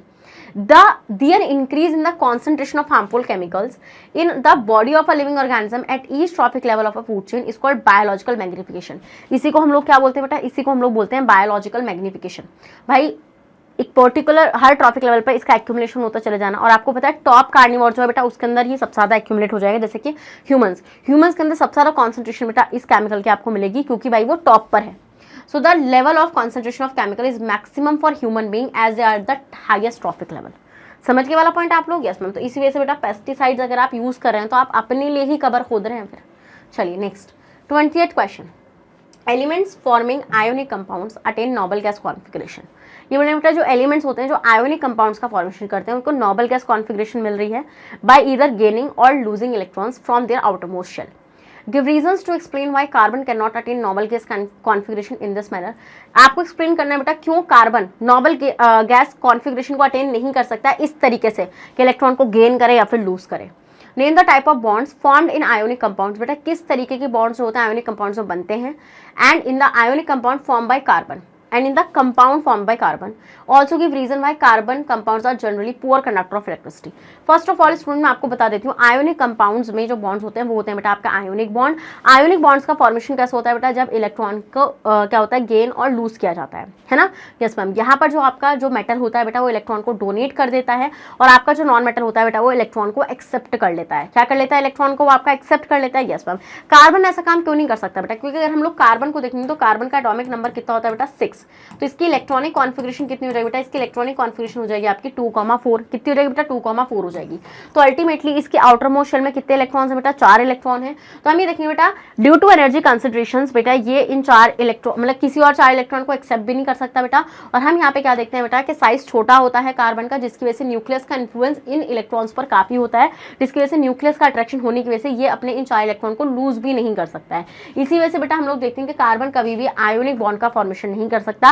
कार्बन हमेशा अपने इन 4 इलेक्ट्रॉन्स को शेयर ही कर सकता है विद द अदर एटम्स, ठीक है। और क्या कर सकता है बेटा, कोवेलेंट बॉन्ड का फॉर्मेशन कर सकता है। समझ के वाला पॉइंट। इसलिए हम लोग देखते हैं जो कार्बन के कंपाउंड्स होते हैं बेटा आपके वो कोवेलेंट कंपाउंड्स होते हैं, ठीक है। अब आपको ये चीज पता है बेटा कोवेलेंट कंपाउंड्स में इलेक्ट्रॉन्स की शेयरिंग हुई है, इलेक्ट्रॉन को गेन या फिर लूज नहीं करा गया है। तो यहाँ पे कोई आयंस का फॉर्मेशन नहीं हुआ है, ना ही किसी आयंस की वजह से बॉन्ड यहाँ पर बना है। तो हम लोग यहाँ पे क्या चीज ऑब्जर्व करते हैं बेटा, हम लोग यहाँ पे ये चीज ऑब्जर्व करते हैं कि भाई जब आयंस का फॉर्मेशन नहीं हुआ तो बेसिकली होगा क्या, यहाँ पे होगा ये कि भाई आयंस की वजह से तो इलेक्ट्रिसिटी कंडक्ट होती है। यस मैम, आयंस की वजह से इलेक्ट्रिसिटी कंडक्ट होती है, तो बेसिकली यहाँ पे अब इलेक्ट्रिसिटी कंडक्ट ही नहीं हो पाएगी।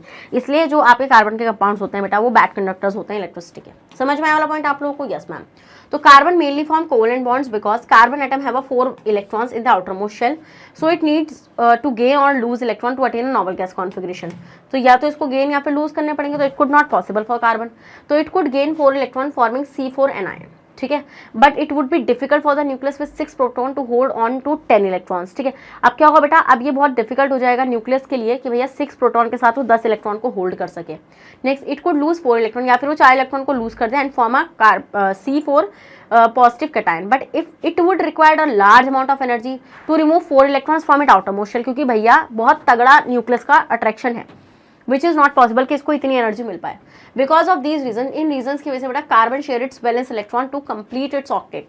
तो भैया इसी रीजन की वजह से कार्बन जो है वो सिर्फ और सिर्फ अपने ऑक्टेट को क्या कर सकता है बेटा, पूरा करने के लिए इलेक्ट्रॉन्स को शेयर कर सकता है अदर एटम्स के साथ और कोवेलेंट बॉन्ड्स का फॉर्मेशन कर सकता है।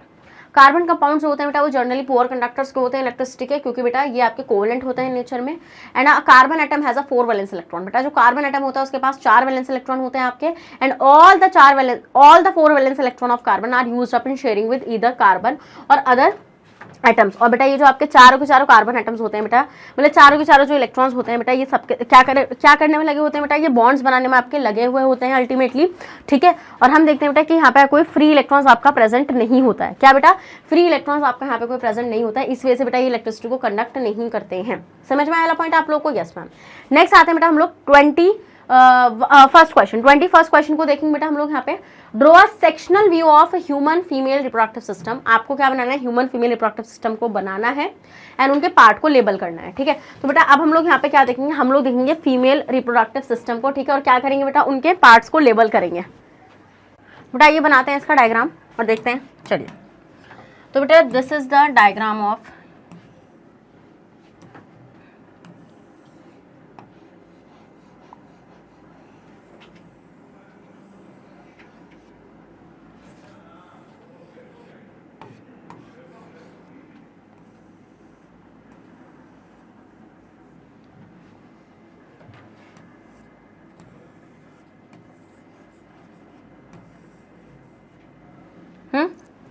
okay, so this is the reproductive system of मतलब female reproductive system।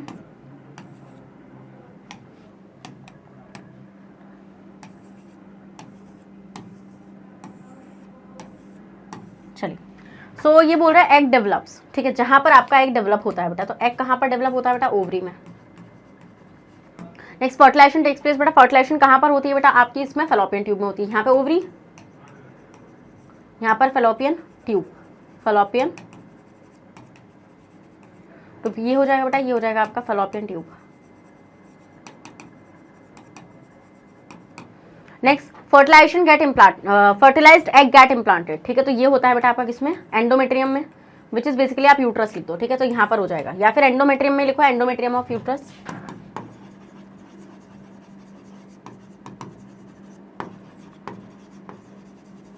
ठीक है, तो यहाँ पर, ठीक है, यहाँ पर होगा आपका एंडोमेट्रियम ऑफ यूट्रस में, इसलिए मैंने लाइनिंग बनाई थी।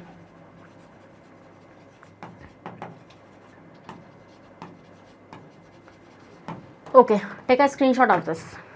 जल्दी से बेटा इतने का स्क्रीनशॉट ले लें।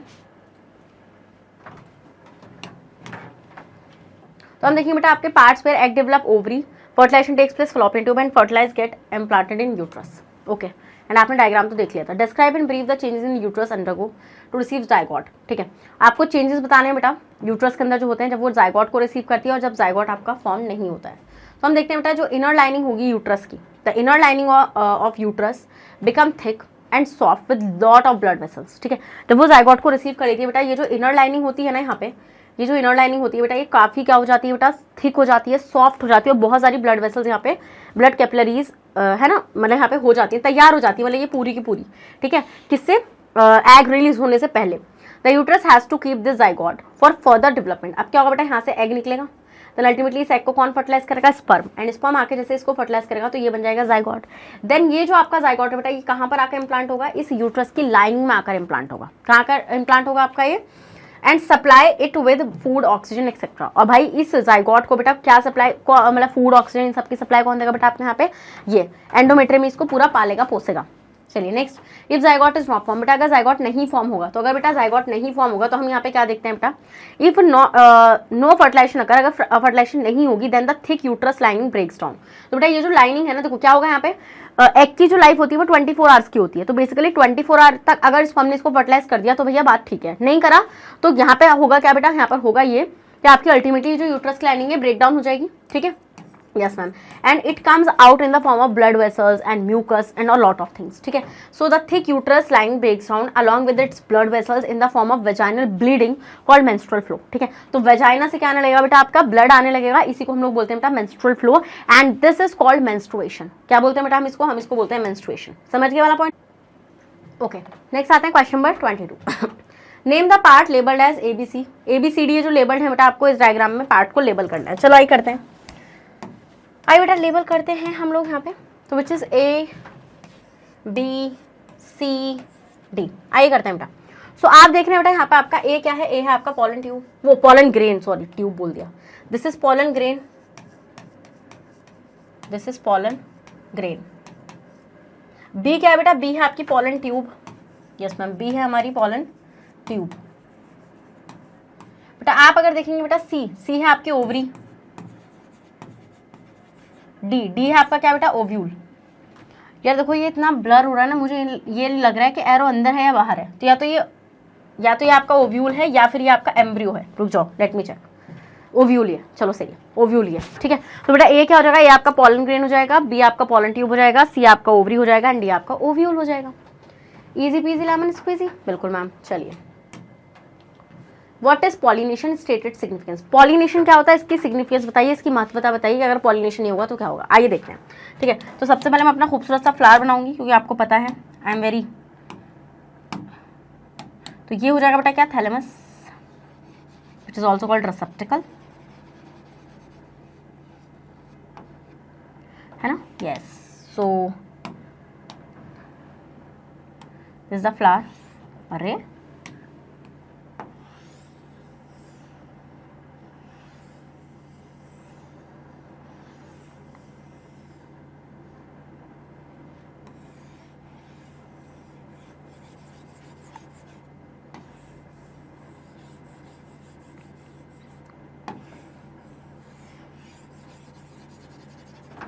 ठीक है, yes. So this is the flower, you can see here. Now आपको पता है बेटा इसके अंदर यहाँ पर ये क्या हो जाएगा, यहाँ पे this is the female reproductive system and this is the male reproductive system which is called stamen. Done. And it contains ovule inside it.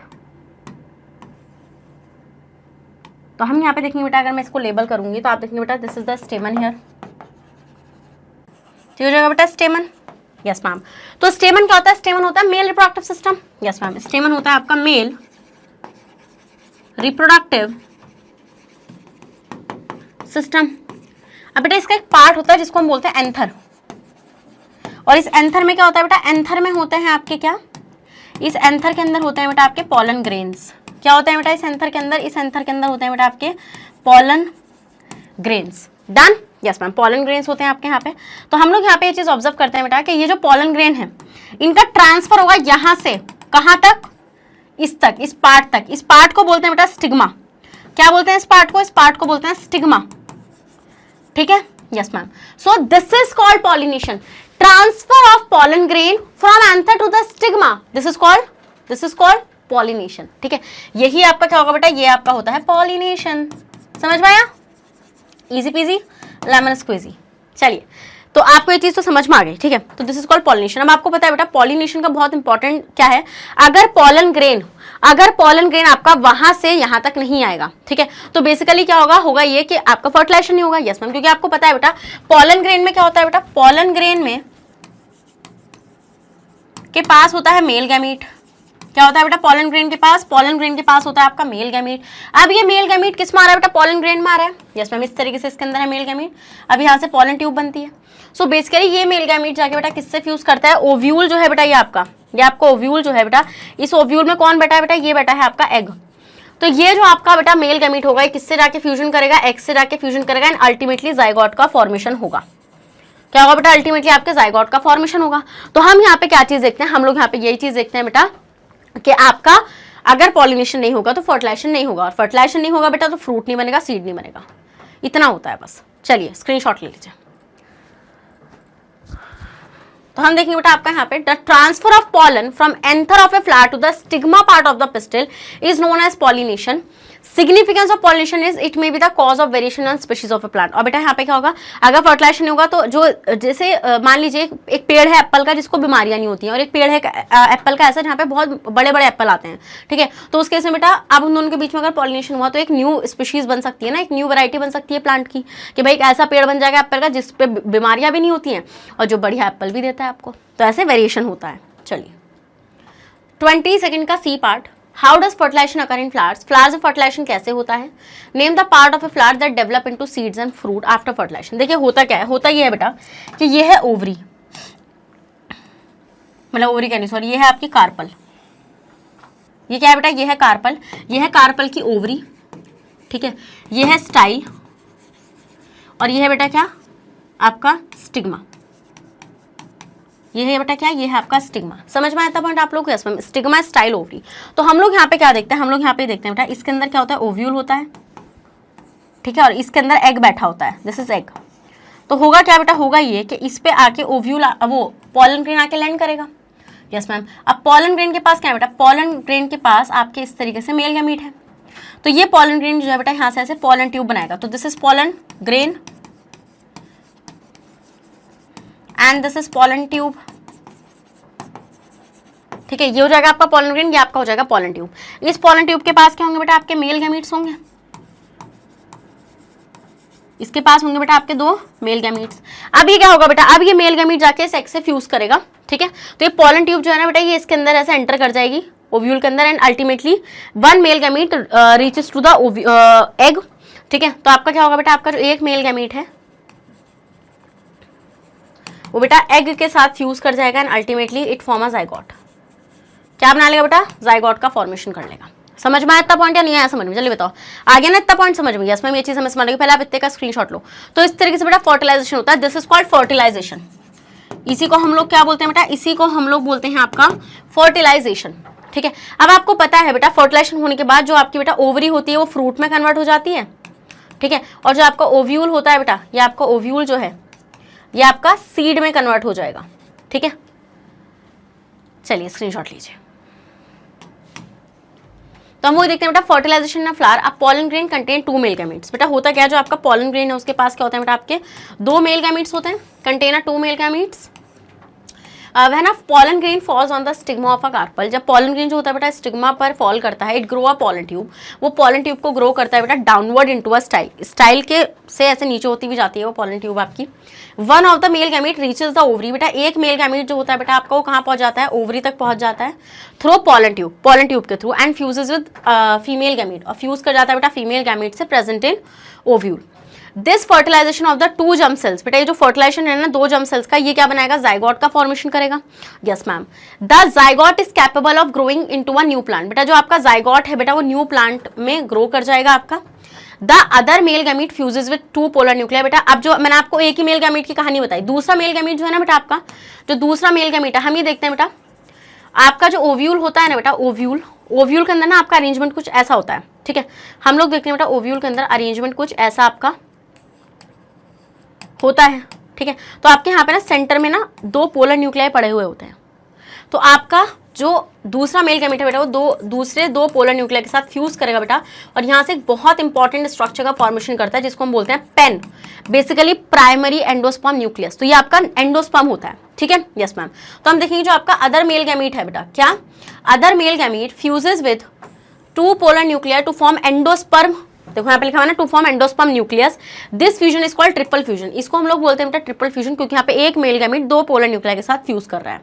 The zygote grow into an embryo. जो जाइगोट है बेटा वो embryo में grow करेगा, और जो endosperm है बेटा वो एंडोस्पर्म न्यूक्लियस एंडोस्पर्म में ग्रो करेगा बेटा। और एंडोस्पर्म जो है बेटा वो इस डेवलपिंग जाइगोट को क्या देगा, इस डेवलपिंग एम्ब्रियो को क्या देने वाला है बेटा, न्यूट्रिशन प्रोवाइड करने वाला है। समझ में आया इतना पॉइंट या नहीं समझ में आया? अगर ये बात समझ में आ गई तो बेटा इसी बात पर अड़हाट कमेंट कर दो यार, और सेशन को तो लाइक करना बिल्कुल भूलना ही नहीं है आपको। चलो okay, so all the eggs in the ovule present in the ovary of a flower get fertilized by male gamete, form pollen grains and grow to back seeds. ठीक है, the ovary of a flower develop and become fruit. Simple सी बात है भाई।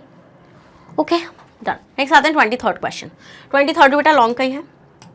ये बोल रहे हैं explain the following terms related to spherical lenses. आपको इन टर्म्स को बेटा क्या करना है, एक्सप्लेन करना है जो स्फेरिकल लेंसेज से क्या है बेटा आपके रिलेट कर रहे हैं। चलिए, ऑप्टिकल सेंटर क्या होता है बेटा आपका, सेंटर ऑफ कर्वेचर क्या होता है, प्रिंसिपल एक्सिस क्या होती है, अपर्चर क्या होता है, प्रिंसिपल फोकस क्या होता है, और फोकल लेंथ क्या होती है। ठीक है, तो आपको पता है बेटा यहाँ पे ऑप्टिकल सेंटर एक पॉइंट है बेटा विद इन द लेंस, ठीक है, that lies on the principal axis, जो प्रिंसिपल एक्सिस पे लाई करता है बेटा, through which a ray of light passes undeflected. आपको पता है, जैसे मान लो मैं एक लेंस ले लेती हूँ, मान लो मैंने ले लिया यहाँ पे आपका कॉन्वेक्स लेंस, ठीक है, तो convex lens this is the principal focus. ठीक है, तो यहाँ पे ऑप्टिकल सेंटर जो होता है बेटा ये आपका प्रिंसिपल एक्सिस पर क्या होता है बेटा, ये आपका प्रिंसिपल एक्सिस है, मैंने शायद इसको प्रिंसिपल फोकस बोला था ना, ओके। ये आपकी प्रिंसिपल एक्सिस बेटा, प्रिंसिपल एक्सिस पर आपका ऑप्टिकल सेंटर लाई करता है बेटा। अगर कोई रेस पर आएगी, ऑप्टिकल सेंटर पर आएगी बेटा, वो बिना डिफ्लेक्ट हुए एज इट इज पास कर जाएगी, वरना आपको पता है लेंस से रिफ्लेक्शन होता है, बट यहाँ पर रिफ्लेक्शन हमें देखने के लिए नहीं मिलता।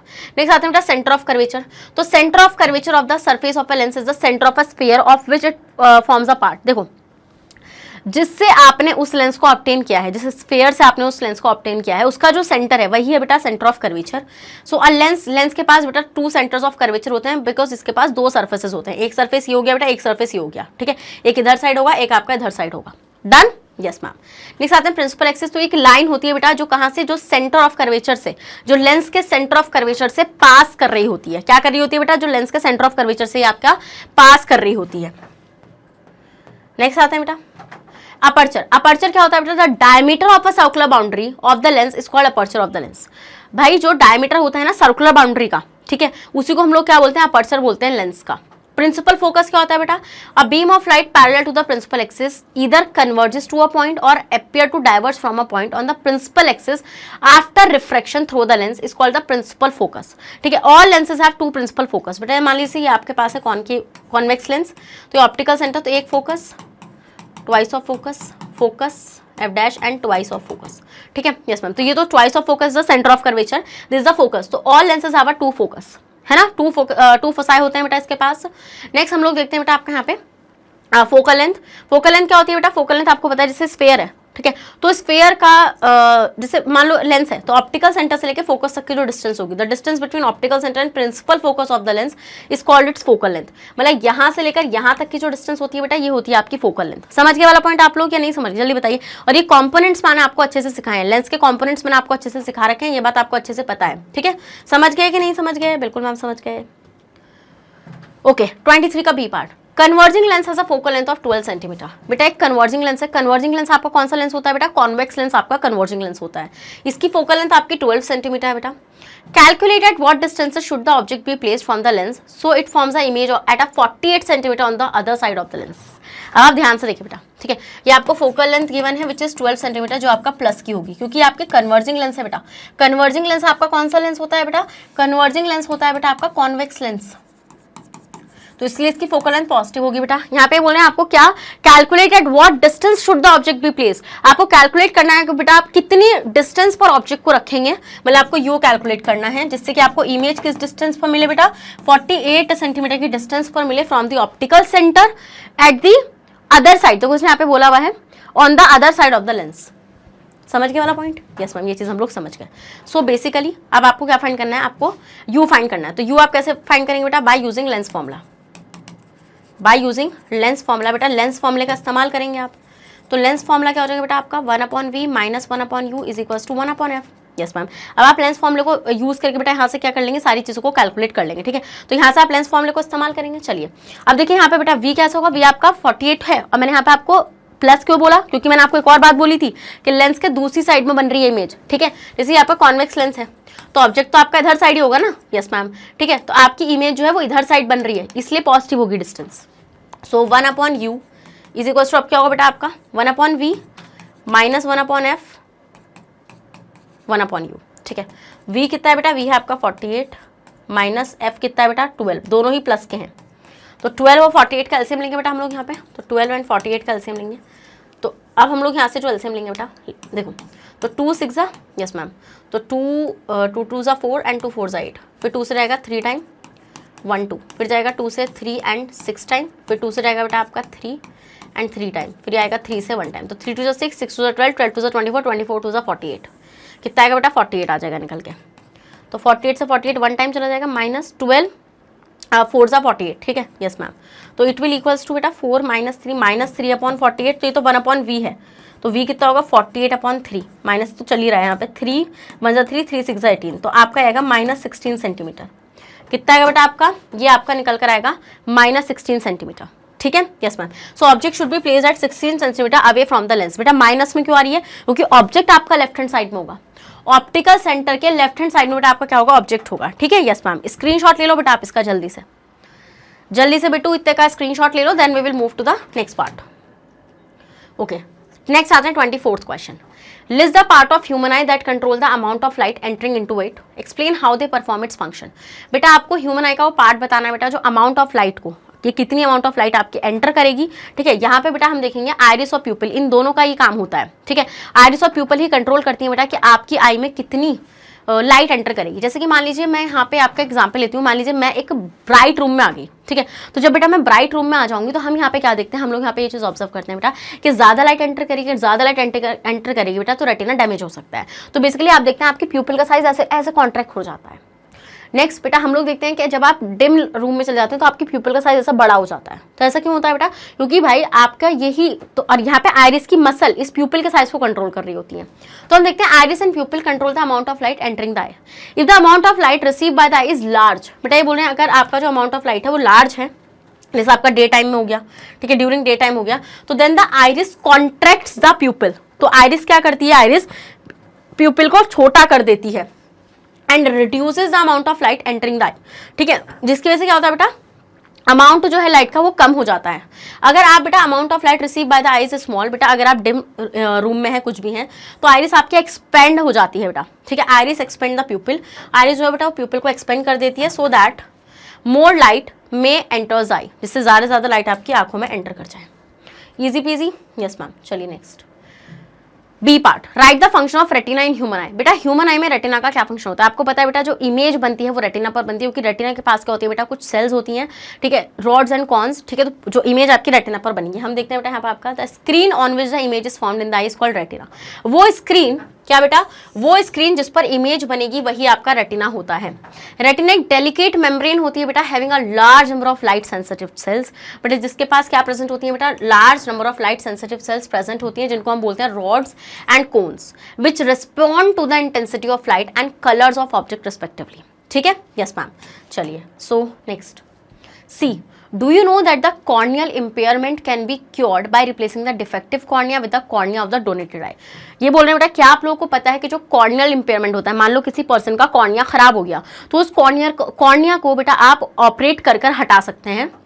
How and why should we organize group to motivate the community member to donate their eye after death? ठीक है, तो आप किस तरीके से लोगों को डोनेट मतलब कि मोटिवेट कर सकते हैं कि वो अपनी डेथ के बाद अपनी आई को डोनेट कर दें। ठीक है, तो हम देखते हैं बेटा there are millions of blind people in our country. बेटा बहुत सारे ऐसे लोग हैं बेटा जो ब्लाइंड है, जो अभी तक मतलब हमारी तरह इस दुनिया को देख भी नहीं पाए हैं, who can not see at all. The eyesight of most of these blind people can be restored if they are given the eye donated by the other person after the death. Our two eyes can give eyesight to two blind persons। बेटा हमारी दो आंखें दो blind persons को क्या दे सकती हैं बेटा, आंखें दे सकती हैं। In the eye donation camps we can even today make a pledge in writing that is whenever we die, जब भी हम लोग मरेंगे बेटा our eye should be removed, हमारी आंखें रिमूव कर ली जाएं and given to the blind person to light up their dark world. ठीक है, और जिसकी हमारी आंखों से उन पर्सनस को क्या हो सकता है बेटा, वो इस वर्ल्ड को देख सकते हैं। ठीक है, ये प्लेस हमें लेनी चाहिए, विच इज समथिंग, देखिए I am motivating this and but seriously I am saying this के I can't, because I feel के there is something which is emotionally connected, जो मेरी फैमिली के साथ चीज़ें रहेंगी एंड मुझे नहीं पता कि ऐसा डेथ के बाद वो करने देंगे। बट बहुत सारे लोग होते हैं जो ये चीज़ करते हैं कि हाँ भाई अगर मैं मर जाऊँ तो मेरी आंखें डोनेट कर देना, कुछ कर देना। तो वो एक मतलब आप बोल सकते हैं कि म्यूचुअल अंडरस्टैंडिंग है, एक म्यूचुअल एक चीज़ें होती हैं, एग्रीमेंट होता है चीज़ों के बीच में, तब आप ये काम कर पाते हैं। अगर आपको लगता है कि यू कैन, तो आप कर सकते हैं। ठीक है, चलिए सो नेक्स्ट आते हैं। We should be grateful to God that He has given us the gift of vision to see this wonderful world. We must try and pass this priceless gift to our vision to our less fortunate blind brother and sister by registering our name for eye donation. ठीक है, so अभी आपका मन है, ये आपकी पूरी मतलब खुद की वो है, मैं इस पर बिल्कुल भी ये नहीं बोलूँगी कि आपको करना ही चाहिए, बिकॉज इट इज़ समथिंग जो आपको पता ही है, आप समझ रहे हैं मेरा पॉइंट। चलिए so this is the section B, हम लोग आ चुके हैं बेटा सेक्शन बी पर और देखते हैं सेक्शन बी। सेक्शन बी में मैंने आपको बोला सारे के सारे 1 मार्क क्वेश्चन होंगे, तो थोड़ी देर का सेशन बचा है, बस खत्म ही हो जाएगा। चलिए आइए देखते हैं। तो बोले बेटा एक एक्सपेरिमेंट है to study the properties of ethanoic acid. A student take about 3 ml of ethanoic acid in a dry test tube. ठीक है, वो इथेनॉइक एसिड की प्रॉपर्टीज को पढ़ रहा था, उसने इथेनॉइक एसिड को ड्राई टेस्ट ट्यूब में लिया। He adds an equal amount of distil water to it. उसने सेम अमाउंट, जैसे उसने 3 ml इथेनॉइक एसिड लिया, उसने 3 ml डिस्टिल वाटर को ही क्या करा बेटा, टेस्ट ट्यूब में लिया and shake the test tube well, और शेक कर दिया टेस्ट ट्यूब को। After some time he likes to observe that, कुछ देर बाद उसने क्या ऑब्जर्व किया, एक colloid is formed at the test tube. The ethanoic acid dissolve readily in water, the solution become light orange, water floats over the surface of ethanoic acid. तो होगा क्या बेटा आपका, the ethanoic acid dissolve readily in water. भाई acid water के साथ dilute हो जाएगा ना, सिंपल सी बात है ना। चलिए नेक्स्ट आते हैं 26 question. A student take 2 ml ethanoic acid in a dry test tube and add a pinch of sodium hydrogen carbonate। एक स्टूडेंट है बेटा, उसने लिया ethanoic acid which is CH3COH, उसमें उसने सोडियम हाइड्रोजन कार्बोनेट का पिंच ऐड किया which is NaHCO3, ठीक है, टू इट। तो क्या हुआ बेटा, यहाँ से आपको मिलेगा CH3COO Na और साथ में आपको मिलेगी बेटा CO2 गैस और साथ में आपको मिलेगा बेटा वाटर। साथ में क्या मिलेगा, साथ में आपको मिल जाएगा वाटर। तो immediately a colourless and odourless gas evolve with a brisk effervescence. इसने बोला कि इमीडिएटली एक कलरलेस और ऑर्डरलेस गैस आपको मिलेगी, ठीक है, which is CO2। Next the gas turn lime water milky when pass through it. ये बोल रहे हैं ये जो गैस है बेटा ये वाइट मतलब ये लाइम वाटर को मिल्की कर देगी जब आप इसको पास कराएंगे लाइम वाटर से। The gas burn with an explosion, gas burn कर जाएगी। Next a gas extinguish the burning splinter that is brought near it. या फिर ये जो आपकी गैस है बेटा ये क्या करेगी, बर्निंग स्प्लिंटर को क्या कर देगी, एक्सटिंग्विश कर देगी, ठीक है। तो इसका आंसर आगे होंगे पक्का, क्योंकि यहाँ पे बहुत सारे ऑप्शंस मुझे करेक्ट दिख रहे थे। तो हम देखते हैं बेटा आपका यहाँ पे देखो, एक थर्ड ऑप्शन को पढ़ो, the gas burn with an explosion. Gas जो है वो एक्सप्लोजन के साथ बर्न करेगी वरना burning splinter is brought near to it. बेटा ये हाइड्रोजन गैस का हरकत होती है, यहाँ पे हाइड्रोजन गैस प्रोड्यूस नहीं हुई, यहाँ पे क्या प्रोड्यूस हुआ है बेटा, यहाँ पे आपकी CO2 गैस प्रोड्यूस हुई है, ठीक है। तो थर्ड ऑप्शन जिसके साथ दिए उस ऑप्शन को रिजेक्ट कर देना आपको। तो ये सबके साथ थर्ड ऑप्शन है, ऑप्शन को हटाओ, आंसर डी है। किस किस को एलिमिनेशन टेक्निक आती है खेलनी, बताओ किस किस को आती है, तुम में से खेलनी, मैंने सिखाई है, सीख लो इसको, ठीक है। तो आंसर आपका डी होगा। अब देखो यहाँ पे पहला भी सही है, कलरलेस गैस है, ठीक है, ब्रिस्क एफर्वेसेंस वहाँ पे बुलबुले बन जाएंगे। दूसरा बेटा क्या है, लाइम वाटर को मिल्की करेगी और बेटा क्या करेगी, बर्निंग चीज़ों को बुझा देगी, जब तो फायर एक्सटिंक्शन में इसको यूज़ किया जाता है। चलो भाई okay next 27th, we need 20% aqua solution of sodium hydroxide. हमें 20% एक्वा सोल्यूशन की जरूरत है बेटा सोडियम हाइड्रोक्साइड के for the study of saponification reaction, क्योंकि आप सपोनिफिकेशन रिएक्शन को स्टडी करना चाहते हैं। व्हाट इज सपोनिफिकेशन रिएक्शन बेटा, सपोनिफिकेशन रिएक्शन होता है soap formation. When an open of the lid of the बोतल containing solid sodium hydroxide we observe it in which form, coloured transparent beads, ठीक है। सोडियम हाइड्रोक्साइड जो था बेटा वो जब आपने बॉटल को खोला तो आपको किस फॉर्म में वो मिला, स्मॉल व्हाइट बीड्स की फॉर्म में मिला, व्हाइट पैलेट्स की फॉर्म में मिला एंड आपका फाइन व्हाइट पाउडर की फॉर्म मिला। तो वो मिलेगा बेटा आपको व्हाइट पैलेट्स और फ्लेक्स की फॉर्म में। डन। नेक्स्ट आते हैं 28th, while studying saponification reaction. बेटा जिस टाइम आप सपोनिफिकेशन रिएक्शन को स्टडी कर रहे थे, a student measure the temperature of the reaction. तो स्टूडेंट जो था बेटा वो रिएक्शन के टेम्परेचर को मेजर कर रहा था, ठीक है, and find its nature using blue red litmus paper. और उस सोल्यूशन के नेचर को भी वो टेस्ट कर रहा था लिटमस पेपर को यूज करके। On the basis of his observation, उसके ऑब्जर्वेशन के बेसिस पर करेक्ट कंक्लूजन क्या होगा। तो आपको पता है बेटा कि आपकी देखो सबसे आप ऑप्शंस पढ़ेंगे, रिएक्शन एक्सोथर्मिक होगी और रिएक्शन मिक्सचर एसिडिक होगा। आपको पता है बेटा सपोनिफिकेशन में होता क्या है, सोप बन रहा है। तो सोप आपका कैसा होता है बेटा, सोप तो आपका बेसिक होता है ना, तो कहीं पर भी मिक्सचर आपका एसिडिक नहीं हो सकता। तो जहां पर भी मिक्सचर इन्होंने एसिडिक बोला उन ऑप्शंस को बाहर करो, ठीक है। आप बेटा दो ही ऑप्शन है आपके, एक एक्सोथर्मिक जहाँ पे मिक्सचर आपका बेसिक है। तो आंसर क्या होगा, आंसर होगा डी। बेटा रिएक्शन एक्सोथर्मिक होगी, हीट रिलीज होगी बेटा आपकी यहाँ पे, और मिक्सचर आपका बेसिक होगा। कैसा होगा बेटा, मिक्सचर आपका यहाँ पे आपको बेसिक मिल जाएगा। डन, समझ में आ गया इतना पॉइंट आप लोगों को, यस मैम।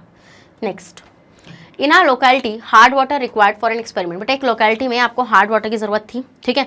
किस पे थी बेटा, हार्ड वाटर की जरूरत थी, विच इज नॉट अवेलेबल नहीं था। However the following salt are available in the laboratory. But कुछ ये जो फॉलोइंग सॉल्ट बेटा आपको देख रहे हैं ये आपको लेबोरेटरी में अवेलेबल थे। तो बेटा इससे सॉल्ट आपको बने sodium sulphate, calcium sulphate, magnesium chloride, sodium chloride, calcium chloride, potassium sulphide. देखो सिंपल सी बात आपको जो यहाँ पे रखनी है याद, वो ये बात है कि भैया जो आपका हार्ड वाटर होता है, क्या आपका जो हार्ड वाटर होता है बेटा, उस हार्ड वाटर के अंदर बेटा आपके क्या होते हैं, मैग्नीशियम सॉल्ट होता है आपका और क्या होता है, कैल्शियम के सॉल्ट्स होते हैं, ठीक है। Contain magnesium ion, contain magnesium ion यार एंड कैल्शियम आयंस। और क्या रहते हैं बेटा आपके, मैग्नीशियम आयंस रहते हैं और आपके कैल्शियम आयंस रहते हैं। तो हम लोग यहाँ पे क्या देखते हैं बेटा, ये क्या करते हैं, ये जो आपका जो सोप होता है basically which is the sodium salt and sodium and potassium salts of long chains of carboxylic acid, ये उसमें से उन आयन को डिस्प्लेस कर देता है और स्कम का फॉर्मेशन कर देते हैं ये आयंस, ठीक है। Yes ma'am. तो अब आपको हार्ड वाटर बनाना है, ये तो बोला ना इसने कि भैया आपको हार्ड वाटर की रिक्वायरमेंट है जो आपका अवेलेबल है नहीं लोकेलिटी में, तो आप कैसे बनाएंगे। तो बट आपके सॉल्ट्स अवेलेबल है, तो आप कुछ मत करो बेटा, जितने भी इसमें से मैग्नीशियम सॉल्ट होंगे और कैल्शियम के सॉल्ट होंगे उन सबको ऐड कर दो।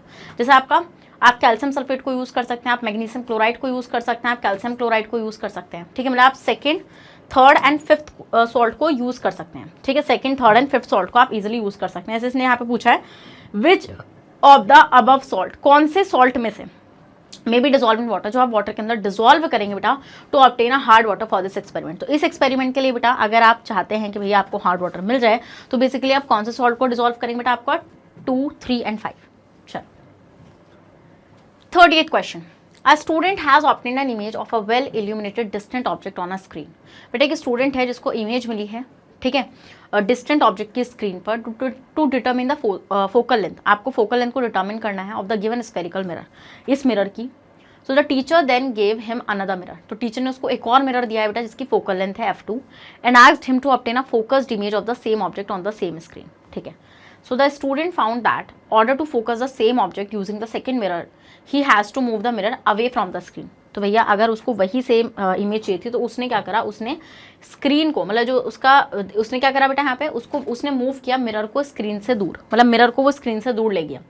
सो फ्रॉम दिस ऑब्जर्वेशन, इस ऑब्जर्वेशन को याद रखो, it may be concluded that, तो यहाँ से ये चीज़ कंक्लूड हो रही है बेटा आपकी कि both the spherical mirrors given to the student were, ठीक है। तो जो दोनों जो मिरर्स थे बेटा वो कैसे थे, तो वो कौन से थे बेटा, वो थे आपके कॉनकेव मिरर, जहाँ पे बेटा f2 ज़्यादा थी f1 से। ऑब्वियस सी बात है यार, ऑब्वियस सी बात है, अगर वो दूर लेकर गया बेटा, ठीक है, अगर वो दूर लेकर गया तो आपके यहाँ पे फोकल लेंथ 2 ज़्यादा थी बेटा किससे, फोकल लेंथ 1 से। समझ गए वाला पॉइंट आप लोग? यस मैम, ये चीज़ हमें समझ में आ चुकी है। नेक्स्ट आपके अब आते हैं बेटा हम लोग इस पे 31st क्वेश्चन पे। A student focus the sun rays using an optical device, एक स्टूडेंट है बेटा जिसने क्या करा, जिसने सन रेज को क्या किया है बेटा, फोकस किया है ऑन एन ऑप्टिकल डिवाइस, एक ऑप्टिकल डिवाइस पर X on a screen as shown, इस तरीके से, ठीक है। Yes ma'am.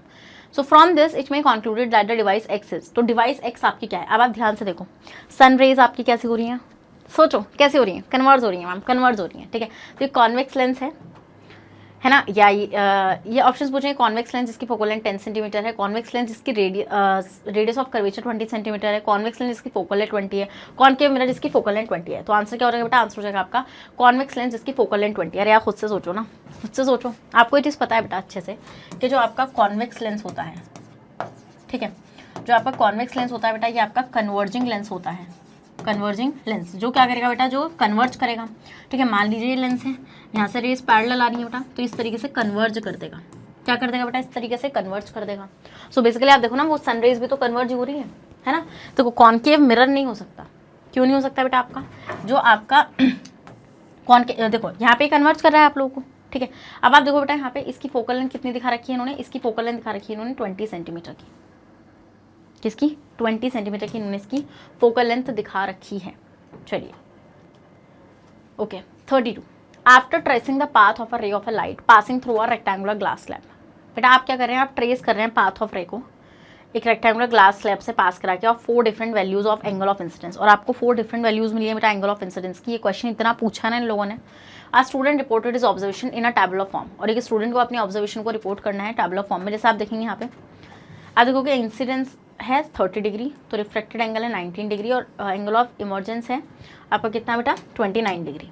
देखो फिर 30, 40, 50, 50, ठीक है। अब आप देखो बेटा यहाँ पे इन सब ऑब्जर्वेशंस को देखो, तो बेस्ट ऑब्जर्वेशन कितनी है, अब ध्यान से देखो, after tracing the path of a ray of light passing through a rectangular glass slab, rectangular glass slab से जा रही है बेटा, this is the rectangular glass slab here, this is what, this is rectangular glass slab.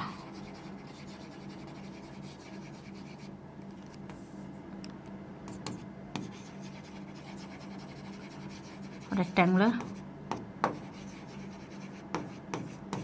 Glass slab done, yes ma'am. तो ये जो आपके rectangular glass slab है बेटा, जब यहाँ से आपकी इंसिडेंट रे पास करेगी, तो दिस इज द इंसिडेंट रे,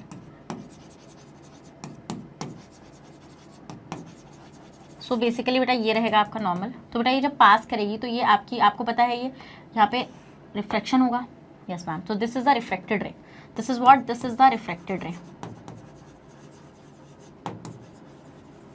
ठीक है done. Then ultimately it will go like this and this is called emergent ray. इसको हम क्या बोलेंगे बेटा, इसको हम लोग बोलेंगे आपका इमर्जेंट रे। समझ गए वाला point? Yes ma'am. So the angle between normal, ये नॉर्मल आपकी रहेगी, ये नॉर्मल रहेगी।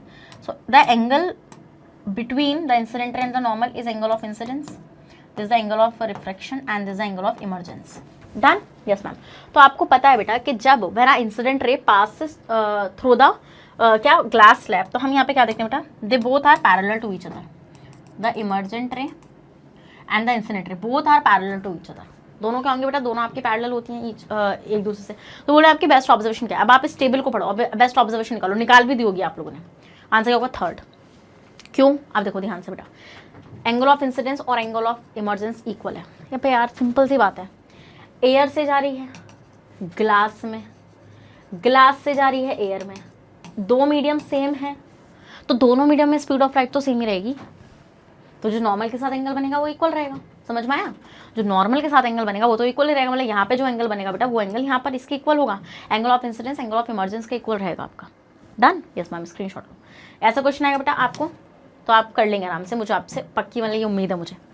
ओके, आज student traces the path of a ray of light passing through a rectangular glass slab. देखो बेटा उसने क्या करी है, उसने एक रे ऑफ लाइट को ग्लास स्लैब से पास कराया है एंड मार्क द एंगल्स, और मार्क करें एंगल जैसे इंसिडेंट एंगल ये रहा, रिफ्लेक्टेड एंगल ये रहा, एंड एंगल ऑफ इमर्जेंस ये रहा आपका। As shown the correctly marked angle is, जो आपका करेक्टली मार्क्ड एंगल है, देखो आप ध्यान से, आपको कौन सा लग रहा है सिर्फ देखो, आपको पता है नॉर्मल, ध्यान से ये चीज याद रखना, नॉर्मल और इंसिडेंट रे के बीच में बनने वाला एंगल एंगल ऑफ इंसिडेंस होता है। नॉर्मल और रिफ्रेक्टेड रे के बीच में बनने वाला एंगल एंगल ऑफ रिफ्लेक्शन होता है। इमर्जेंट रे और नॉर्मल के बीच में बनने वाला एंगल आपका ई होता है। देखो ना यहाँ पे, ये देखो इसने कहाँ बना रखा है, नॉर्मल इसकी है, एंगल ही वहाँ डाल रहा है, चलो कोई दिक्कत नहीं है। ये देखो इस वाले को देखो, नॉर्मल इसकी है, एंगल यहाँ बना रहा है ये। तो आपको पता है बेटा यहाँ पे आंसर क्या हो जाएगा, आंसर आपका हो जाएगा सी ओनली, क्योंकि बेटा यहाँ पे सिर्फ और सिर्फ अब आप इसको ध्यान से देखोगे ना तो ये नॉर्मल है और ये आपकी रिफ्रेक्टेड रे है, इन दोनों के बीच में बनने वाला एंगल एंगल ऑफ रिफ्लेक्शन होता है, विच जो करेक्टली मार्क्ड है यहाँ पे। देखो ना आप यहाँ पे, मैं कुछ रटा नहीं रही हूँ, मैंने ये सब चीजें आपको पढ़ाई है चैप्टर लाइट के अंदर, मैं आपको कुछ भी चीज रटवा नहीं रही हूँ बेटा, समझ गए वाला पॉइंट आप लोग। यस मैम, चलिए नेक्स्ट आता है बेटा 34, स्टडी द फॉलोइंग डायग्राम्स। बेटा इन डायग्राम्स को पढ़िए, in which the path of a ray of light passing through a glass prism. इसमें बेटा जो रे ऑफ लाइट है वो ग्लास प्रिज्म से पास कर रही है, traced by 4 student PQRS as shown. ठीक है भाई, क्या था, रुको, study the following diagrams in which, मुझे लगा बच्चों का नाम PQRS है, सुनो, study the following diagrams in which the path of a ray of a light passing through a glass prism as traced by 4 student. हाँ PQRS, ठीक है, ओके, प्रिज्म है आपके PQRS।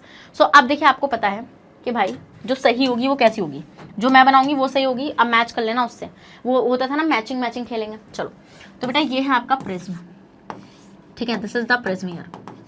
तो आपको पता है बेटा यहाँ से गई है incident ray, this is what, this is incident ray, incident ray, this is a normal.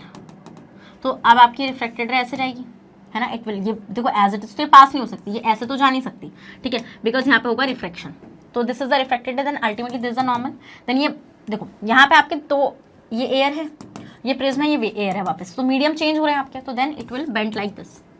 सो ये हो जाएगी आपकी कौन सी, ये हो जाएगी आपकी emergent ray, emergent ray, and this is what बेटा, this is reflected ray, this is reflected ray. So क्या हो जाएगा बेटा, ये होगा ना आपका बिल्कुल करेक्ट, ठीक है। तो अब आप देख लो बेटा, तो आंसर क्या होगा, आंसर होगा आपका क्यू। अरे यार मैंने कुछ रटवाया नहीं है भाई, देखो मैं तो पहले बोल रहा हूँ, मैंने कुछ नहीं रटवाया, आंसर खुद ही निकल के आ गया। इसी तरीके से बेटा पास होती है जब आपकी प्रिज्म से रे ऑफ लाइट पास करती है, ठीक है। आपको पता है बेटा ग्लास स्लैब से आपकी इमर्जेंट रे और आपकी इंसिडेंट रे पैरेलल होती हैं जब वो पास हो रही होती हैं, बट यहाँ पर पैरेलल नहीं होती, यहाँ पर वो एक दूसरे को क्रॉस करती भी जाती है।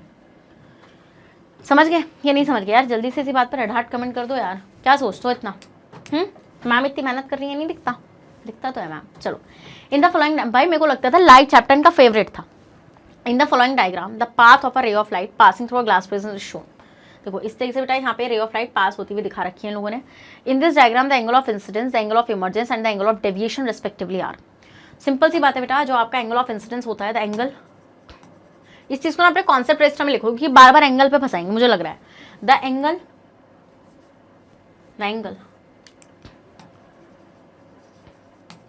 बिटवीन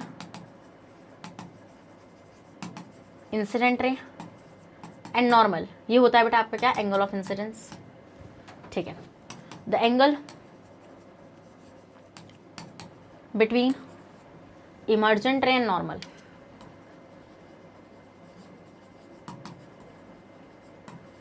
ये होता है बेटा आपका एंगल ऑफ इमर्जेंस। और बेटा आपका डेविएशन वाला एंगल क्या होता है कि भाई कितनी डेविएट कर गई इंसिडेंट रे अपने पाथ से, वो होता है angle of deviation. So the incident रे और इमर्जेंट रे के बीच में जो एंगल बन रहा है आपका, डन, यस मैम। सो ये आपकी गई बेटा ऐसे इंसिडेंट रे, तो बेटा आपको पता है ये नॉर्मल है, तो नॉर्मल और इंसिडेंट रे ये वाली है ना आपकी इंसिडेंट रे, तो बेटा हम यहाँ पे क्या देखेंगे, इंसिडेंट रे नॉर्मल के बीच में जो एंगल बनेगा वो होगा आपका angle of incidence. Yes ma'am. Next बेटा ये आपकी इस तरीके से रिफ्रेक्ट करके देन अल्टीमेटली ये इमर्जेंट रे है, ठीक है। तो इमर्जेंट रे आपकी कौन सी है बेटा, ये है, और ये है नॉर्मल। ये क्या है बेटा, ये है आपकी नॉर्मल। डन। यस मैम, ये हो गया आपकी normal. So basically emergent ray and normal के बीच में जो एंगल बनेगा, ठीक है मैम। फिर आपको पता है बेटा जानी इंसिडेंट रे ऐसे चाहिए थी बट वो गई ऐसे, तो इतना डेविएशन आया ना, पाथ में इतना डेविएशन आया ही नहीं आया, बिल्कुल आया। Yes ma'am. तो मतलब कि ये देखो ये इमर्जेंट रे को अगर मैं बढ़ाऊंगी तो इतना डेविएशन आ गया, तो मतलब कि आपके करेक्ट मार्क्ड एंगल्स क्या हो जाएंगे बेटा, वो हो जाएंगे आपके Y Q P, Y Q P, क्योंकि उसने देखो उसने बोला एंगल ऑफ इंसिडेंस पहले, तो एंगल ऑफ इंसिडेंस हो गया वाई। देखो ना यार यहाँ पे यार कलर एक सा हो गया ना, देखो ये एंगल ऑफ इंसिडेंस हो गया वाई, ठीक है। फिर आप देखिए बेटा, फिर उसने बोला angle of emergence. Angle of emergence किसके बीच में बनेगा बेटा, देखो आप ध्यान से खुद ही देख रहे हो, ये आपकी इंसिडेंट रे है, this is the normal here, तो इन दोनों के बीच में बनेगा which is Q. Next thing is this student के आपका क्या है, एंगल ऑफ डेविएशन, ठीक है। एंगल ऑफ डेविएशन का मतलब क्या होता है बेटा, कि जो आपकी इंसिडेंट रे जो जानी थी वो जानी ऐसी थी बट वो प्रिज्म की वजह से रिफ्लेक्ट कर गई, ठीक है। अल्टीमेटली वो इमर्जेंट रे की फॉर्म में बाहर निकली, बट बेटा वो ऐसे गई, तो मतलब कि अगर मैं इसको एक्सटेंड करूंगी बेटा तो इन दोनों के बीच में इतना डेविएशन आया, so this is called angle of deviation, so that is why the correct angles is y q p। समझ में आया वाला पॉइंट आप लोगों को। Yes ma'am. चलिए 36, a student is using a convex lens। बेटा एक स्टूडेंट है जिसने कॉन्वेक्स लेंस का इस्तेमाल किया है, जिसकी फोकल लेंथ है 10 सेंटीमीटर की। कितनी है बेटा फोकल लेंथ उसकी, 10 सेंटीमीटर की है, तो एफ हो जाएगी आपकी 10 centimetre. To study the image formation, बेटा इमेज फॉर्मेशन आप पढ़ रहे हैं बाय अ कॉन्वेक्स लेंस, ठीक है, for the various positions of the object. So in one of his observation he may observe that, उसने एक ऑब्जर्वेशन ये चीज़ ऑब्जर्व करी कि object is place at a distance of 20 centimetre from the lens. भैया lens बना लूँ मैं पहले, this is the optical centre, this is the focus, this is the twice of focus, this is the F dash and this is the 2f dash. अब वो ये बोल रहा है कि भैया उसने देखा कि ऑब्जेक्ट जो है वो 20 सेंटीमीटर की डिस्टेंस पर है लेंस से, और फोकल लेंथ 10 सेंटीमीटर की बता रहा है, तो विच इज जो यहाँ से लेकर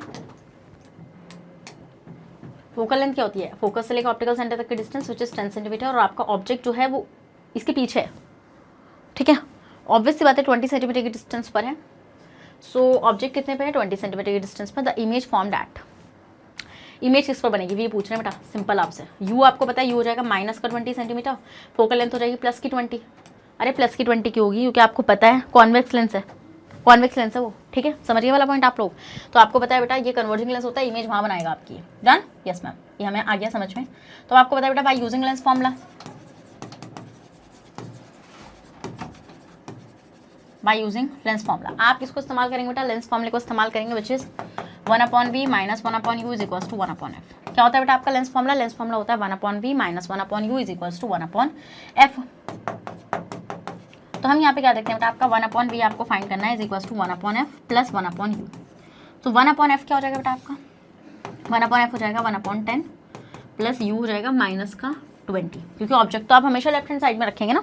तो आपका बेटा यहाँ से क्या आएगा आपका, ये यहाँ से आप एलसीएम निकालेंगे विच इज आपका कितना रहेगा बेटा 2 आ जाएगा, वो 22 बोल रही हूँ भाई, तो 2 5 जा 2 10 जा, फिर 2 से करेंगे बेटा ये 5 and 5 5 2 10 10 2 20। डन।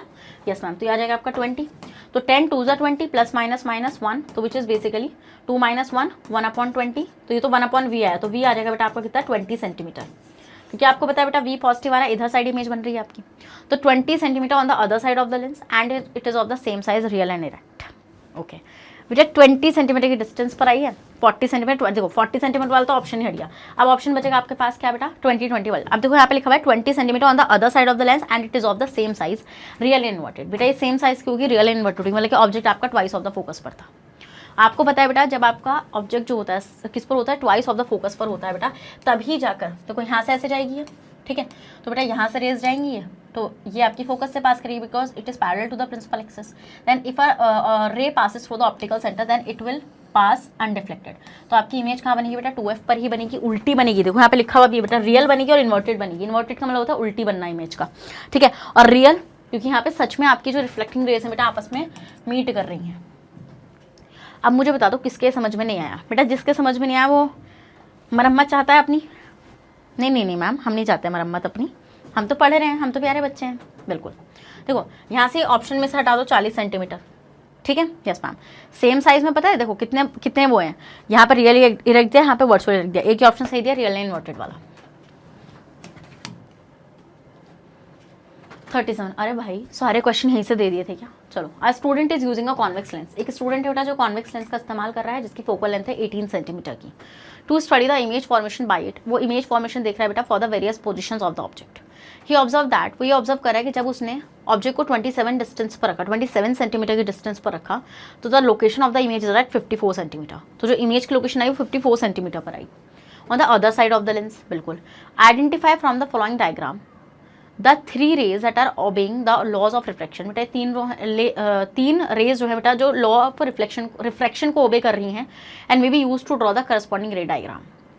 ठीक है, अब देखो भाई ध्यान से, अब आप देखो ऑब्जेक्ट है आपका 2h से पीछे, देखो आप ध्यान से, अब देखो बेटा कौन कौन रिफ्लेक्शन को ओबे कर रही है। ठीक है, तो आपको पता है बेटा यहाँ पे ऑब्जेक्ट है, यहाँ से आपकी 1 2 3 4 5 तक रेज यहाँ से निकलती हुई आपको दिख रही है। इसमें से बताना आपकी कौन सी 3 रेज है बेटा जो लॉ ऑफ रिफ्रैक्शन को ओबे कर रही है। लॉ ऑफ रिफ्रैक्शन क्या कहता है बताइए? लॉ ऑफ रिफ्रैक्शन बिल्कुल सेम है बेटा। लॉ ऑफ रिफ्रैक्शन आपसे क्या कहता है? लॉ ऑफ रिफ्रैक्शन कहता है पहली बात तो वो आपसे कहता है incident ray, refracted ray and normal, all lie at same plane. ये सब सेम प्लेन पर लाई करेंगी। दूसरा वो कहता है angle of incidence is equals to angle of reflection, same as law of reflection. ठीक है, अब आप देखो बेटा आपका यहाँ से, अब आप ध्यान से देखो बेटा, जैसे ये आप देखो फर्स्ट वाली को, ठीक है, ये ऐसे गई, ठीक है, तो ये फोकस से पास करेगी, it will go parallel to the principal axis, it will pass through the focus. ठीक है, ये पैरेलल जा रही है, ओके। नेक्स्ट ये वाली गई, देखो सेकंड वाली गई, then it will pass through the focus, done. फिर थर्ड वाली ऑप्टिकल सेंटर से गई तो वो अनडिफ्लेक्टेड चली गई, बिल्कुल सही बात है, वो अनडिफ्लेक्टेड ही जाएगी आपकी। नेक्स्ट बेटा आपकी देखो ये फोकस से पास कर रही थी बेटा, तो ये पैरेलल जानी चाहिए थी। अब देखो कितना बढ़िया इन्होंने डायग्राम दिया है, देखो ध्यान से देखो सेकंड वाली रे को देखो, थर्ड वाली को देखो, और देखो फोर्थ वाली को। अब देखो सेकंड वाली पैरेलल गई, तो आपको पता है बेटा अगर वो पैरेलल गई है तो it will pass through the focus, कर गई पास फोकस से, डन। तो सेकंड वाली पास कर वो कर रही है आपका। फिर बेटा रुक जाओ, नेक्स्ट बेटा आप देखो थर्ड वाली जो है, थर्ड वाली आपके ऑप्टिकल सेंटर से जा रही है तो ये अनडिफ्लेक्टेड जानी चाहिए, अनडिफ्लेक्टेड ही निकल गई। फोर्थ वाली को देखो बेटा, फोर्थ वाली फोकस से पास कर रही है, फोर्थ वाली फोकस से पास कर रही है, तो भाई ये पैरेलल जाएगी ना प्रिंसिपल एक्सिस से, सिंपल सी बात है। Yes ma'am. नेक्स्ट बेटा आप देखोगे यहाँ पे ये आपकी कहाँ से गई, ये एफ एंड 2F के बीच में से गई, देन ये अल्टीमेटली ऐसे निकल गई, वाह। ठीक है, तो आपको पता है बेटा यहाँ पे आपकी दो ही कर रही है, 2 3 एंड 4, और फर्स्ट एंड फिफ्थ आपकी रॉन्ग है। 2 तो मतलब सेकेंड वाली, थर्ड वाली एंड फोर्थ वाली बेटा उसको ओबे कर रही है इमेज फॉर्मेशन को, रे डायग्राम के लिए बोल रहे थे ना यहाँ पे कि भैया आप हमें बताइए कौन सी 3 रे हैं जो लॉ ऑफ रिफ्रैक्शन को ओबे कर रही हैं और आप यूज कर सकते हैं करस्पॉन्डिंग रे डायग्राम को बनाने के लिए, बता दिया मैंने। 38 a student has to focus his compound microscope. एक स्टूडेंट है बेटा जिसको अपने कंपाउंड माइक्रोस्कोप को फोकस करना है एक प्रिपेयर्ड स्लाइड को देखने के लिए, showing different stages of binary fission, जो बाइनरी फिजन की डिफरेंट स्टेजेस को दिखा रहे हैं अमीबा में। So the steps he is likely to follow are listed below in a haphazard manner. उसको ये स्टेप्स फॉलो करने हैं बहुत जल्दी जल्दी, जैसे कि एडजस्ट द डायफ्राम को एडजस्ट करना है, and the mirror of the microscope so that sufficient light में enter to the illuminate the slide. देखो सिंपल सी बात है बेटा, जो सोर्स ऑफ लाइट होता है कंपाउंड माइक्रोस्कोप का वो लाइट होता है, नीचे का आपका क्या लगा होता है, मिरर लगा होता है, जिसकी वजह से आपको लाइट को फोकस करना होता है। Fix the slide on the stage carefully, slide को फिक्स करो स्टेज पर। Adjust the microscope to high power and focus, adjust the microscope to low power and focus. भाई सिंपल सी बात है, क्या करोगे पहले तो स्लाइड ही फिक्स करोगे ना। अब करेक्ट सीक्वेंस आपको बताना है। अब आप देखो बेटा यहाँ पे आपको 4 वो दिए हुए हैं। सबसे पहले आप स्लाइड को फिक्स करोगे स्टेज पर केयरफुली, जिससे कि आपका क्या होता है बेटा, वहाँ पे वो स्लाइड होल्डर्स होते हैं, आप उनको लगाते हैं स्लाइड पर, तो बेसिकली इससे आपकी वो जो स्लाइड है वो हिले ना। Done, yes ma'am. तो पहला आपका हो जाएगा, तो आंसर देखिए बेटा आपका सेकंड में 2 ऑप्शन है, तो आपको पता है सेकंड वाला तो हो गई होगा, 2 ऑप्शन थे ना सेकंड वाले, तो ये तो हट ही गए। ठीक है, यस मैम। अब बेटा नेक्स्ट वाला देखते हैं हम लोग यहाँ पे। फिर आएगा बेटा आपका फर्स्ट वाला ऑप्शन, देखो क्योंकि आपको अब डायफ्राम को एडजस्ट करना पड़ेगा, मिरर को एडजस्ट करना पड़ेगा, जिससे कि आपको प्रॉपर लाइटनिंग मिले। तो पहला हो जाएगा सेकंड, दूसरा हो जाएगा फर्स्ट। फिर बेटा आप क्या करेंगे यहाँ पे, adjust the microscope of high power and focus and object low power of focus. तो बेटा आप देखेंगे बेटा यहाँ पे पहले आप फोर्थ करेंगे, फिर आप थर्ड स्टेप को फॉलो करेंगे, पहले आप लो फोकस करेंगे, फिर आप हाई फोकस करेंगे। ईजी है। चलो नेक्स्ट आते हैं 39। When you study a slide showing different stages of budding in yeast. बेटा जब आप स्लाइड शोइंग को देख रहे थे, जहाँ पे आप देख रहे थे बडिंग की डिफरेंट स्टेजेस इन यीस्ट आपको दिख रही थी, you observe the following stages. आपने कुछ स्टेजेस को फॉलो किया, ऑब्जर्व किया। द बड में get separated from the parent body and develop into a new individual. ये सबसे लास्ट स्टेप है, देख रहे हो। देखो होगा क्या, ये बड है, वो सॉरी ये यीस्ट है, this is yeast here, yes ma'am this is yeast here. तो क्या होगा बेटा, इस यीस्ट से ऐसे छोटी सी बड ग्रो करना शुरू करेगी, देन अल्टीमेटली ये आपकी फुल्ली ग्रो कर जाएगी एंड ये आपकी यहाँ से ऐसे या तो चेन में भी रह सकती है बेटा, या फिर आपकी ये रिलीज भी हो सकती है, ठीक है। फिर नेक्स्ट स्टेप है the body of the bird develop and give rise to another baby bird. A bird comes out in any direction from the body of the parent cell, thus they form a colony, ठीक है। तो आपसे पूछेंगे बेटा correct sequence. अब यहाँ पे देखो सिंपल सी बात है बेटा, मैंने आपको क्या बोला कि भैया जो पहले बॉडी है बर्ड की वो डेवलप करेगी। अब bird comes out in any direction from the body of the parent cell, सबसे पहले तो बर्ड निकलेगी, कहीं से भी निकल सकती। तो बेटा देखो थर्ड वाला तो ऑप्शन है यहाँ पे फिक्स। क्या है बेटा, थर्ड वाला ऑप्शन तो आपका यहाँ पे फिक्स है ही, यस मैम थर्ड है। सो नेक्स्ट बेटा अब आप देखेंगे द बॉडी, अब क्या होगा बेटा, जब आपकी जो बर्ड है वो किसी भी डायरेक्शन से आएगी तो वो बाद में डेवलप करेगी, तो सेकंड ऑप्शन हो जाएगा the body of the bird develop and give rise to another bird, ठीक है। फिर आपका क्या आएगा बेटा, जो आपकी बर्ड है वो आपकी सेपरेट हो सकती है बेटा प्लांट बॉडी से एंड डेवलप एक न्यू इंडिविजुअल बना सकती है एंड दस दे फॉर्म अ कॉलोनी, ठीक है, यस मैम। तो क्या होगा बेटा आपका यहाँ पे, ये आपका ऑप्शन रहेगा, यहाँ पे आपका ऑप्शन जो रहेगा बेटा वो रहेगा आपका second, third, second, first and fourth, ठीक है, यस मैम। क्या रहेगा बेटा आपका यहाँ पे, आपका रहेगा सेकंड, वो third, second, first, fourth, done. चलो नेक्स्ट आते हैं 40 question. Study the following statement. बेटा इन स्टेटमेंट्स को पढ़िए। Wings of birds and wings of bats are homologous organs. जो विंग्स होते हैं बेटा बर्ड्स के और बैट्स के वो क्या होते हैं, होमोलोगस ऑर्गन्स होते हैं आपके, ठीक है। देखो होमोलोगस ऑर्गन्स क्या होते हैं बेटा, होमोलोगस ऑर्गन्स होते हैं जिनका स्ट्रक्चर सेम होता है बेटा, ठीक है, बट उनका फंक्शन डिफरेंट होता है, इनका कॉमन इंसेस्टर होता है। तो वर्ड किसके, बर्ड के विंग्स और बैट के विंग्स, ओके। नेक्स्ट ये बोल रहे हैं wings of birds and wings of insects. Wings of birds and wings of insects are analogous organs, ठीक है। ये बोल रहे हैं ये मॉडिफाइड लिम्स हैं, बर्ड्स के जो विंग्स हैं और इंसेक्ट्स के जो विंग्स हैं बेटा वो मॉडिफाइड लिम्स, फॉर लिम्स हैं। जो बर्ड्स के विंग्स हैं और जो इंसेक्ट्स के विंग्स हैं वो एनालॉगस ऑर्गन है। एनालॉगस ऑर्गन्स क्या होते हैं बेटा, एनालॉगस ऑर्गन्स ऐसे ऑर्गन्स होते हैं जिनका स्ट्रक्चर डिफरेंट होता है, मतलब इंटरनल स्ट्रक्चर अलग रहेगा बेटा, बट उनका फंक्शन सेम रहेगा, उड़ने का काम करेंगे। Next wings of birds and fore limbs of horse are homologous organ, ठीक है। तो आंसर क्या होगा बेटा, आंसर हो जाएगा आपका थर्ड एंड फोर्थ, ठीक है। तो हम देखते हैं बेटा थर्ड एंड फोर्थ क्या हो जाएगा बेटा आपका। जैसे थर्ड हो जाएगा कि भैया बर्ड्स की जो विंग्स हो जाएंगे और इंसेक्ट्स के जो विंग्स हो जाएंगे एनालॉगस ऑर्गन्स हैं। क्या है बेटा, ये आपके एनालॉगस ऑर्गन्स हैं, ठीक है। कि मतलब क्योंकि इनका स्ट्रक्चर क्या है बेटा आपका सिमिलर है, क्या बेटा इनका स्ट्रक्चर सिमिलर है और बट ये डिफरेंट फंक्शंस को परफॉर्म कर रहे हैं, इनका कोई कॉमन इंसेस्टर नहीं होगा। समझ में आया पॉइंट आप लोगों को, यस मैम ये चीज़ हमें समझ में आ गई।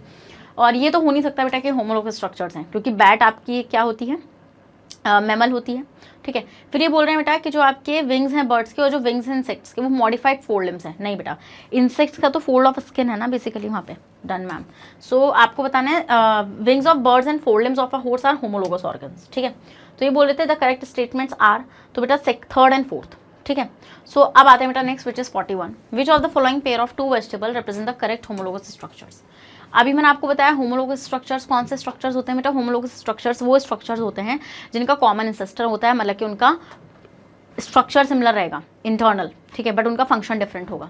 सो basically sweet potato and potato, sweet potato and tomato, carrot and potato, radish and carrot. तो आंसर क्या हो बेटा आपका रेडिश एंड कैरेट, क्योंकि दोनों ही रूट वेजिटेबल है, इनका कॉमन इंसेस्टर आप समझ रहे हो ना, आप इनका स्ट्रक्चर कैसा बेटा आपका सिमिलर है, डन, यस मैम। 42, ठीक है। तो ये बोले इन द फॉलोइंग डायग्राम, बेटा इस डायग्राम को आप देखेंगे showing that structure of embryo of a dicot seed. ये क्या दिखा रहा है बेटा आपको, डाइकॉट सीड का एम्ब्रियो का स्ट्रक्चर दिखा रहा है। What are the part marked first, second and third, ठीक है। तो आपको बताया बेटा ये फर्स्ट, ये सेकंड है आपका कॉटलिडन, ठीक है।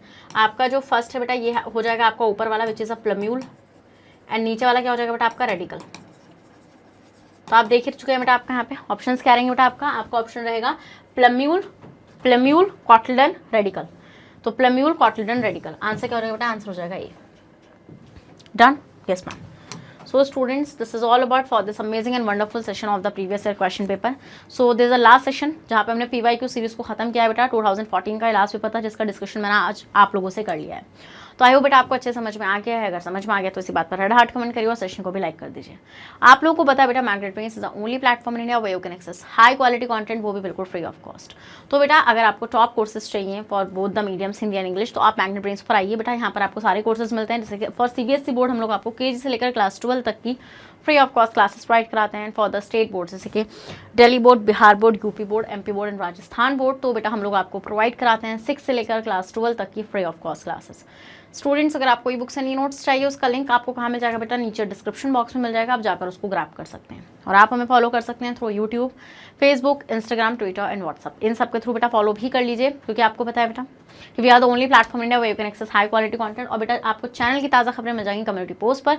तो बेटा इसी सेशन के एंड तक हमने पूरे 10 ईयर्स के PYQ भी सॉल्व कर लिए हैं।